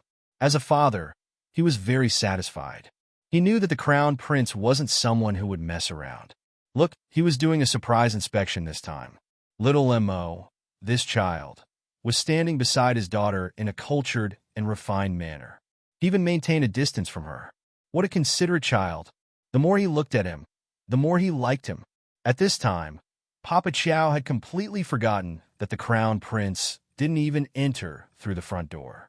He directly touched the back window and barged into the boudoir. Crown Prince, Father, don't be so courteous. Xiao and I just happened to be going to greet you and Mom, so let's talk on the way. Crown Prince Mo stealthily tugged at Xiao's small hand as he welcomed Xiao outside with a smile. Meanwhile, in the imperial study of the palace of the king, the great king smiled as he summoned the Qin estate's father and son trio. He waved his hand and said, Patriarch Qin, the two young masters Qin have been wronged. The crown prince is a careful and steady child. Most of the things that I did not consider thoroughly, he was able to handle them very well. The reason why so many soldiers have been dispatched to guard the estate is because they are worried that some unforeseen event will occur in the Qin estate. Great King is too serious. Qin Gulu hastily cupped his hands and said with a smile, Your Highness, the Crown Prince's actions are exactly what this Qin wishes for. Now that the 10-day deadline was up, no one in the Qin estate had shown any signs of abnormalities. Everyone could see with a single glance that this was the case. Even if some zombies appear in the capital in the future, it shouldn't be blamed on our Qin estate. That's right, that's right. The great king chuckled and pointed at the seat in front of him. Patriarch Qin, please take a seat. Thank you, great king. Qin Guilu thanked him and sat down. First Qin and Omega Katoka walked to stand behind their father with their heads slightly lowered. Qian, present the box to the great king. Yes, father. First Qin walked forward and bowed slightly. He raised the treasure box above his head with both hands. The great king's face lit up, and a satisfied smile appeared in his eyes. He glanced at Gong Chang'an, who was standing to the side. Chapter 675. The latter hurriedly understood and hurriedly walked down the steps to take the box that eldest Qin presented. There are 3 meridian pacifying pills inside. The 50 strengthening pills are our Qin estate's offering to His Majesty as a token of our sincerity. Qin Guilu lowered his head slightly and said, This Qin is also very apologetic that His Highness the Crown Prince was startled at the Qin estate. Qin Guilu looked up, and Omega Katoka walked out from behind his father. He opened a long box and presented it to the great king. The old great king looked down and grinned from ear to ear. This 400-year-old ginseng was obtained by chance when my son went out for training. Now, I present it to His Highness the Crown Prince as an apology gift. I hope that the great king won't dislike this Qin's small token of appreciation, Qin Guilu said with a smile. Good, good, good. The great king nodded happily. Gong Chang'an, send someone to deliver this to the Eastern Palace. Since the Qin family was so tactful, the great king naturally removed their restraining order and unsealed the Qin estate. After placating Qin Guilu and giving him some rewards, he ordered someone to escort the 3 people from the Qin estate out of the palace. After leaving the palace, Qin Guilu wiped the cold sweat off his forehead and sighed in relief. Where are you going? Qin Guilu called out when he saw Omega Katoku turn to leave. You guys go back first. I have some matters to attend to. Omega Katoka left these words coldly before swaggering off. Qin Guilu looked uneasily at Qin Xian. Is second young master angry? Qin Xian swept him a glance. Qin Guilu hurriedly added, but I have no choice. After all, we're in the lower star domain right now, and it's not good to openly clash with the old great king of the Mo kingdom. I can only wrong eldest young master and second young master and throw some benefits to the old Mo king and resolve the problem at hand first. Qin Xian said with a spurious smile, He's not angry. It's just that this time, you acted on your own initiative and even went for wool and came home shorn. It's a bit vexing. Qin Guilu stiffened, and he was inwardly shocked. They knew? Don't tell me you think that Omega Katoku hasn't noticed the little tricks that you and Shuntian Mansion have done? Qin Guilu's cold sweat instantly dripped from his forehead. The secret exchange of pill recipes with Shuntian Prefecture's Chiosan had been carried out behind the backs of those 2. But now, it had been exposed so blatantly. Eldest young master, this subordinate's surname is Qin. Born as a member of the Qin family, I will die as a ghost of the Qin family. I will never betray the Qin family. This subordinate was only because I coveted those few rare pill formulas that Master Chiosan provided that I repeatedly colluded with Chiosan for benefits. Idiot. Qin Xian glanced coldly at Qin Guilu. You don't even know that you're being used as a pawn. If it weren't for second brother helping you clean up the mess, do you think the Qin estate would have been able to extricate itself from the corpse puppet incident so quickly? Qin Guilu's pupils contracted as he looked incredulously at eldest young Sir Qin. Eldest young sir, please speak frankly. Do you know how many people that person sent to infiltrate the Qin estate to search for evidence? If it weren't for second brother erasing all the secret letters and correspondence that you colluded with Shuntian Prefecture, you would have already been sent to prison. Perhaps your head would have already fallen to the ground. Eldest young Sir Qin nonchalantly spat out these words, but Qin Guilu's expression changed drastically, and his pupils contracted. While you're talking about His Highness the Crown Prince? Qin Guilu turned pale with fright. That man is vicious, merciless, and cold-hearted. Chapter 676. Qin Xian sneered. Once he obtains evidence, the entire Qin estate won't be spared. Qin Guilu, be more careful in the future. You aren't his match. Eldest young Sir Qin chuckled and didn't say anything else. Leaving the dumbstruck Qin Guilu behind, he turned and floated away. Qin Guilu simply didn't expect that the two young sirs had already secretly exchanged blows with the crown prince. He wiped the cold sweat from his forehead, and a wry smile tugged at the corner of his mouth. It turned out that his little actions had all fallen into the young sir's eyes. To think that he had been so pleased with himself in the dark. Qin Guilu had to admit that he was old. These young children were truly each more ruthless than the other. Omega Kotoka sat in a carriage and coldly recited the name of a place. After the carriage set off, a large crowd of cheering girls rushed out from the corner of the street after hearing the news. They had all rushed over to watch the young sir of the Qin estate, but unfortunately, they were half a beat too late and only ate a mouthful of dust. The carriage stopped in front of a house, far away in a corner. The carriage driver didn't know what his master was waiting for, but he didn't dare to ask. He could only wait silently with his master. A small blue and white palanquin was parked in front of the residence's entrance. A young miss stood in front of the palanquin accompanied by a maidservant with a somewhat gloomy expression. Omega Kotoku was silently waiting for something inside the carriage, and that young miss was also waiting at someone else's door. After waiting for a full 3 hours, it was already past lunchtime. The carriage driver opened his mouth and carefully called out, "Second young sir." Then, he heard a creak from the other end, and the residence's main door was suddenly pulled open inwardly. Two figures walked out of the door hand in hand, followed by a male and female bodyguard maidservant. Omega Kotoka's deep gaze locked onto the young lady, who stepped out of the door first through the carriage's curtain, his aura gloomy. "Eldest Miss Xiao, is this your original appearance? That Mu Xiaobao is also a fake name." Young Sir Omega Kotoka's cold gaze landed on Miss Xiao's small hand that the crown prince was holding, and he instinctively felt uncomfortable. How could he let another man hold her soft and delicate hand? It felt like something in the depths of Xiao Qin's heart had been torn apart, making him feel somewhat uneasy. Omega Kotoka stared coldly at the two men.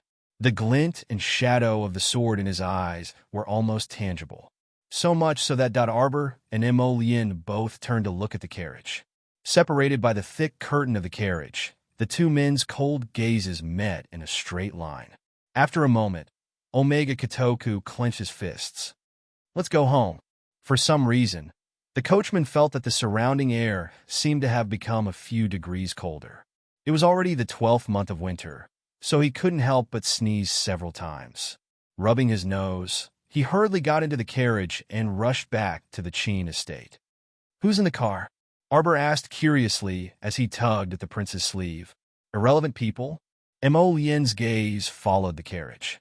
After a moment, she retracted her gaze and lowered her head to look at Arbor. No need to pay attention to them. Arbor didn't pursue the matter. After eating, the two planned to go out for a stroll.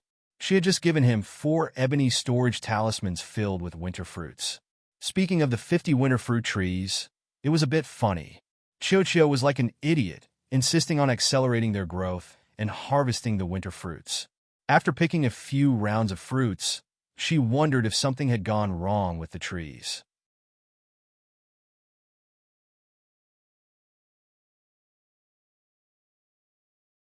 Chapter 677. Now that she was on the verge of death from Qiuqiu's torment, she reckoned that she would have to recuperate properly for a while. However, Qiuqiu had become increasingly spirited these past 2 days. Those unlucky winter fruit trees had been ruthlessly squeezed dry. A 12 cubic meter ebony blue storage talisman really couldn't store that many winter fruits. She had to store no less than 4 ebony talismans before she finally cleared out her overstock of winter fruits. The crown prince was also very astonished to obtain so many winter fruits to store, and he even hugged his Jojo and praised her. This time, Song Yuan of the Ministry of Revenue was going to be happy. Official Song, who originally came to him every day to complain about being poor, had already started repeatedly slandering him these past few days, instigating him to make an example of his father's harem and suggesting that the harem's expenses be reduced. This could also be considered a solution.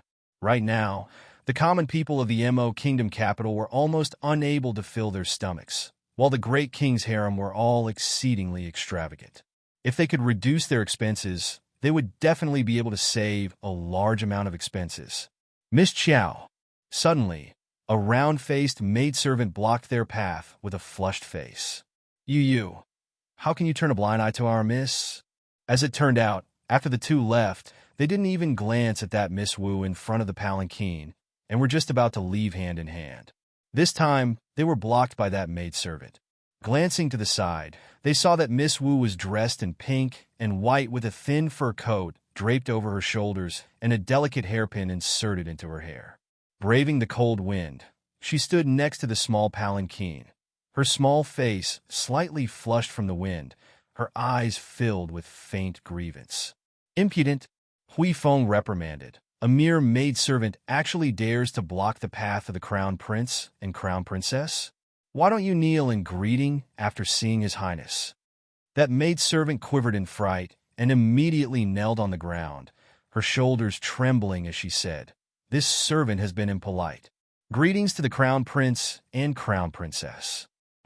Seeing that you are loyal to your master, I won't bicker with you.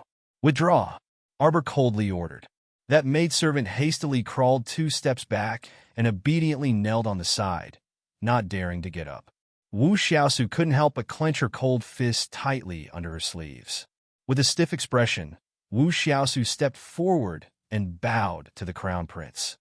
"Xiaosu greets your highness and Miss Qiao." Prince Mo's slender eyebrows involuntarily furrowed as he coldly reprimanded her in a low voice. "Don't you know to call her the crown princess?"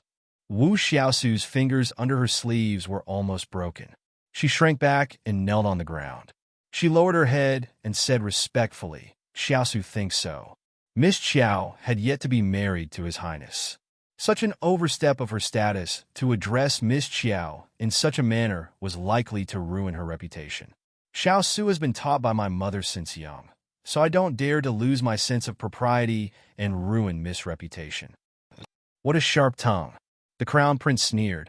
"Are you accusing this crown prince of lacking propriety? It's Xiaosu who is inarticulate and doesn't know how to speak properly. I've angered your highness. I hope your highness can forgive me."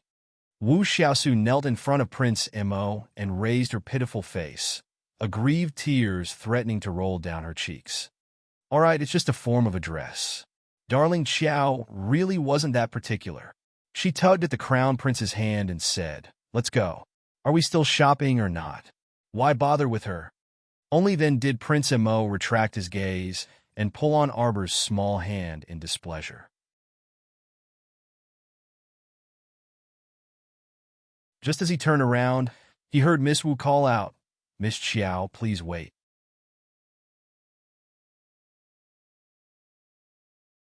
Chapter 678. A trace of impatience flitted across Arbor's brows. Was she very familiar with her? She came to visit her out of the blue and didn't even have an invitation. Where were the rules and etiquette she kept talking about? Was this the etiquette taught by her Wu family? Miss Qiao, previously, because of me, Madame Qiao, and second Miss Qiao suffered a bit of a fright. This is just a small token of my respect. Wu Xiaosu walked briskly to Arbor's side and suddenly took out a long box from her inner world, handing it over to Arbor. "What do you mean?" Arbor felt that this woman was very baffling. Wu Xiaosu nodded slightly at her and said with a smile that didn't show her teeth, "If I hadn't delayed your mother for a while at Dongsheng Gate, perhaps they would have left long ago and wouldn't have encountered the black-clothed men's pursuit." "You're here to apologize to my mother?" Arbor asked coldly. Wu Xiaosu was startled and barely managed to quell the anger in her chest. She thought to herself that this Qiao family's eldest miss was too blunt in her speech. How was this an apology? She was just using an excuse to visit this eldest Miss Qiao and get closer to her in passing. Was this eldest Miss Qiao an idiot? How could she be so ignorant of the ways of the world? She couldn't even discern this kind of polite greeting. Who didn't know? Even if she, Wu Xiaosu, hadn't stopped Madame Qiao outside Dongsheng Gate, the mother and daughter pair would still have met with danger, all right? How was this an apology? According to the rules, if she came to other families' young ladies to express goodwill, shouldn't they immediately let her in first? Since you're here to apologize to my mother, why must you insist on standing outside my door and insist on seeing me? You can go find my mother yourself. What a baffling woman. Wu Xiaosu was so angry that her hands, which were holding the long box, couldn't help but tremble slightly. If she could, she really wanted to give this stoic face a big slap. Can you freaking understand the ways of the world?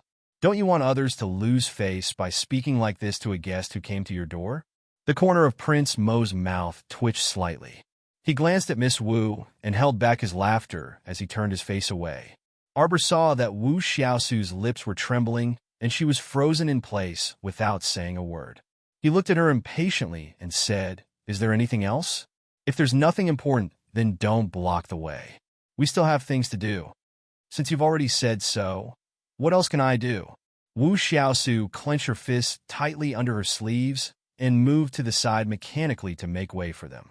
She watched as Arbor and the Crown Prince swaggered off. Her eyes seemed to be burning with fury. This was the result of her waiting from morning until afternoon. She hadn't even taken a step into the Qiao family's house. Good. This big Miss Qiao was truly formidable.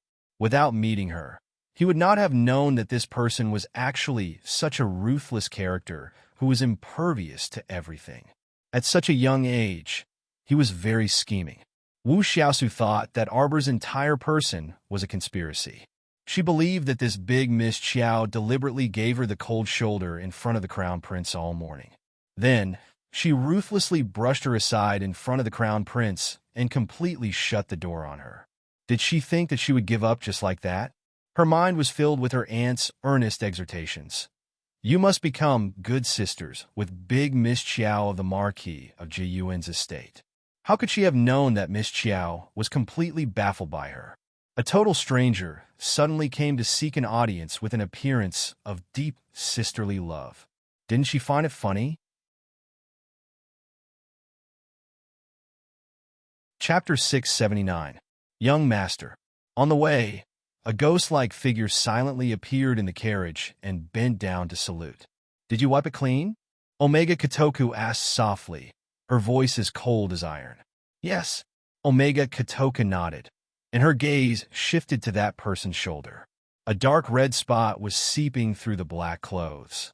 You fought with someone? Yes. That person's mouth widened, and his eyes revealed a bloodthirsty intent. But the person who fought with his subordinate didn't end up well either.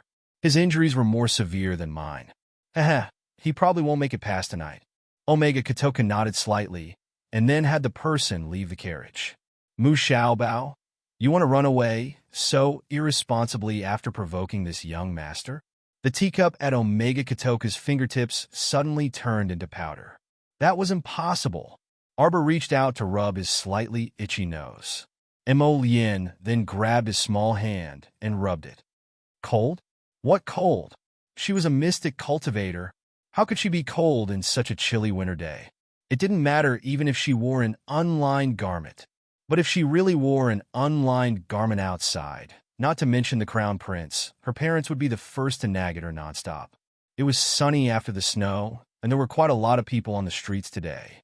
The two people strolled aimlessly on the streets for a while, quietly enjoying the slow flow of time. However, the good times didn't last long. A wail broke the peace on the streets, and the pedestrians hastily dodged. The sound of shouting and whips, accompanied by a woman's cries and screams, quickly caused the streets to be in chaos. The Crown Prince lowered his head and took out a jade communication talisman from his sleeve. When he saw the small characters that appeared on it, his expression darkened. Jojo, I need to return to the pavilion to take a look. I'll send you back first. What's wrong? Ayo, you got a bit injured. Arbor suddenly raised a brow. Ayo, you got injured? Can I go with you? The Crown Prince was slightly startled. Then he smiled and said, It's even better if you go with me. How could I forget that not only is my Jojo an alchemist, his medical skills are even better. Can you let me know the location of the pavilion? Arbor blinked. What are you talking about? I don't have any secrets in front of you. Just ask me directly if you want to know anything. Besides, you're the mistress of the Hidden Night Pavilion. You can go anywhere. The Crown Prince squeezed her hand. Let's go. Xiao Mu nodded. Just as the two of them were about to leave hand in hand, they saw a sobbing woman running toward them while hugging a child. Seeing that she was about to fall headfirst into Xiao Mu's body, the Crown Prince hastily caught his darling by the waist and dodged to avoid that impetuous woman. As a result, the woman, who was carrying a child, fell heavily to the ground with a thud. The child in her arms groaned a couple of times and burst into tears. You bitch, you still dare to run. The man's angry curses were mixed with the sound of a whip slicing through the air, instantly landing on the woman's head. Smack! When the whip landed diagonally on the woman's back, the man's hand clearly stiffened, as if he didn't expect this whip to land so easily. The woman grimaced in pain as she hugged the child. She rolled towards the Crown Prince's feet. This miss, please be kind and help us mother and son. According to the routine, the rich miss would definitely sympathize with the mother and son's misfortune. Who would have expected that the little stoic, the 8th watch ended today? Chapter 680. Beat! Arbor ordered. Huafeng's mouth twitched, and he immediately reflexively slapped the man holding the whip. Pa! With a slap, the unlucky man holding the whip fell to the ground with a thud. Thank you, miss, for saving me. Thank you. This commoner is... The woman holding the baby wept as she knelt in front of the Crown Prince and repeatedly thanked him. Continue. Xiao Mu was unable to move her limbs from being hugged by the Crown Prince, so she turned her head to say to Huifeng, Hit. Both man and woman.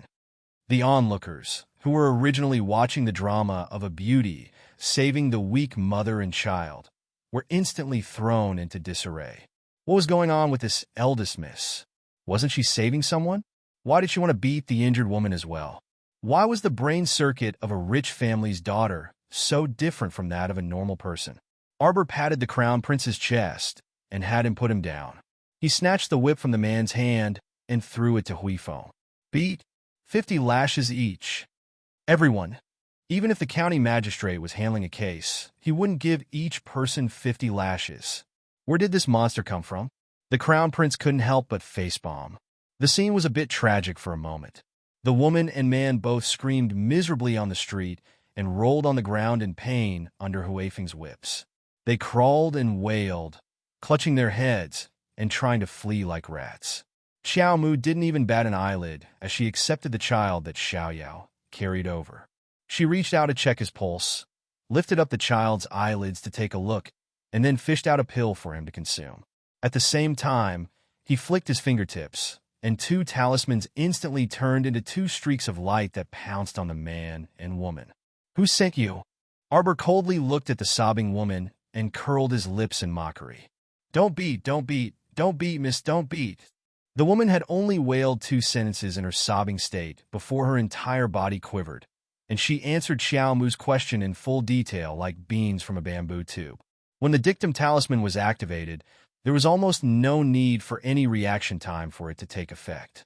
It was a girl who gave us a liter of rice and asked us to put on this show. That girl said that Miss is kind-hearted. When you see me being chased and beaten by my husband, you will definitely save me. She also asked me to beg you to take me in. What does that girl look like? How old are you? Arbor asked coldly. The onlookers at the side were already dumbfounded.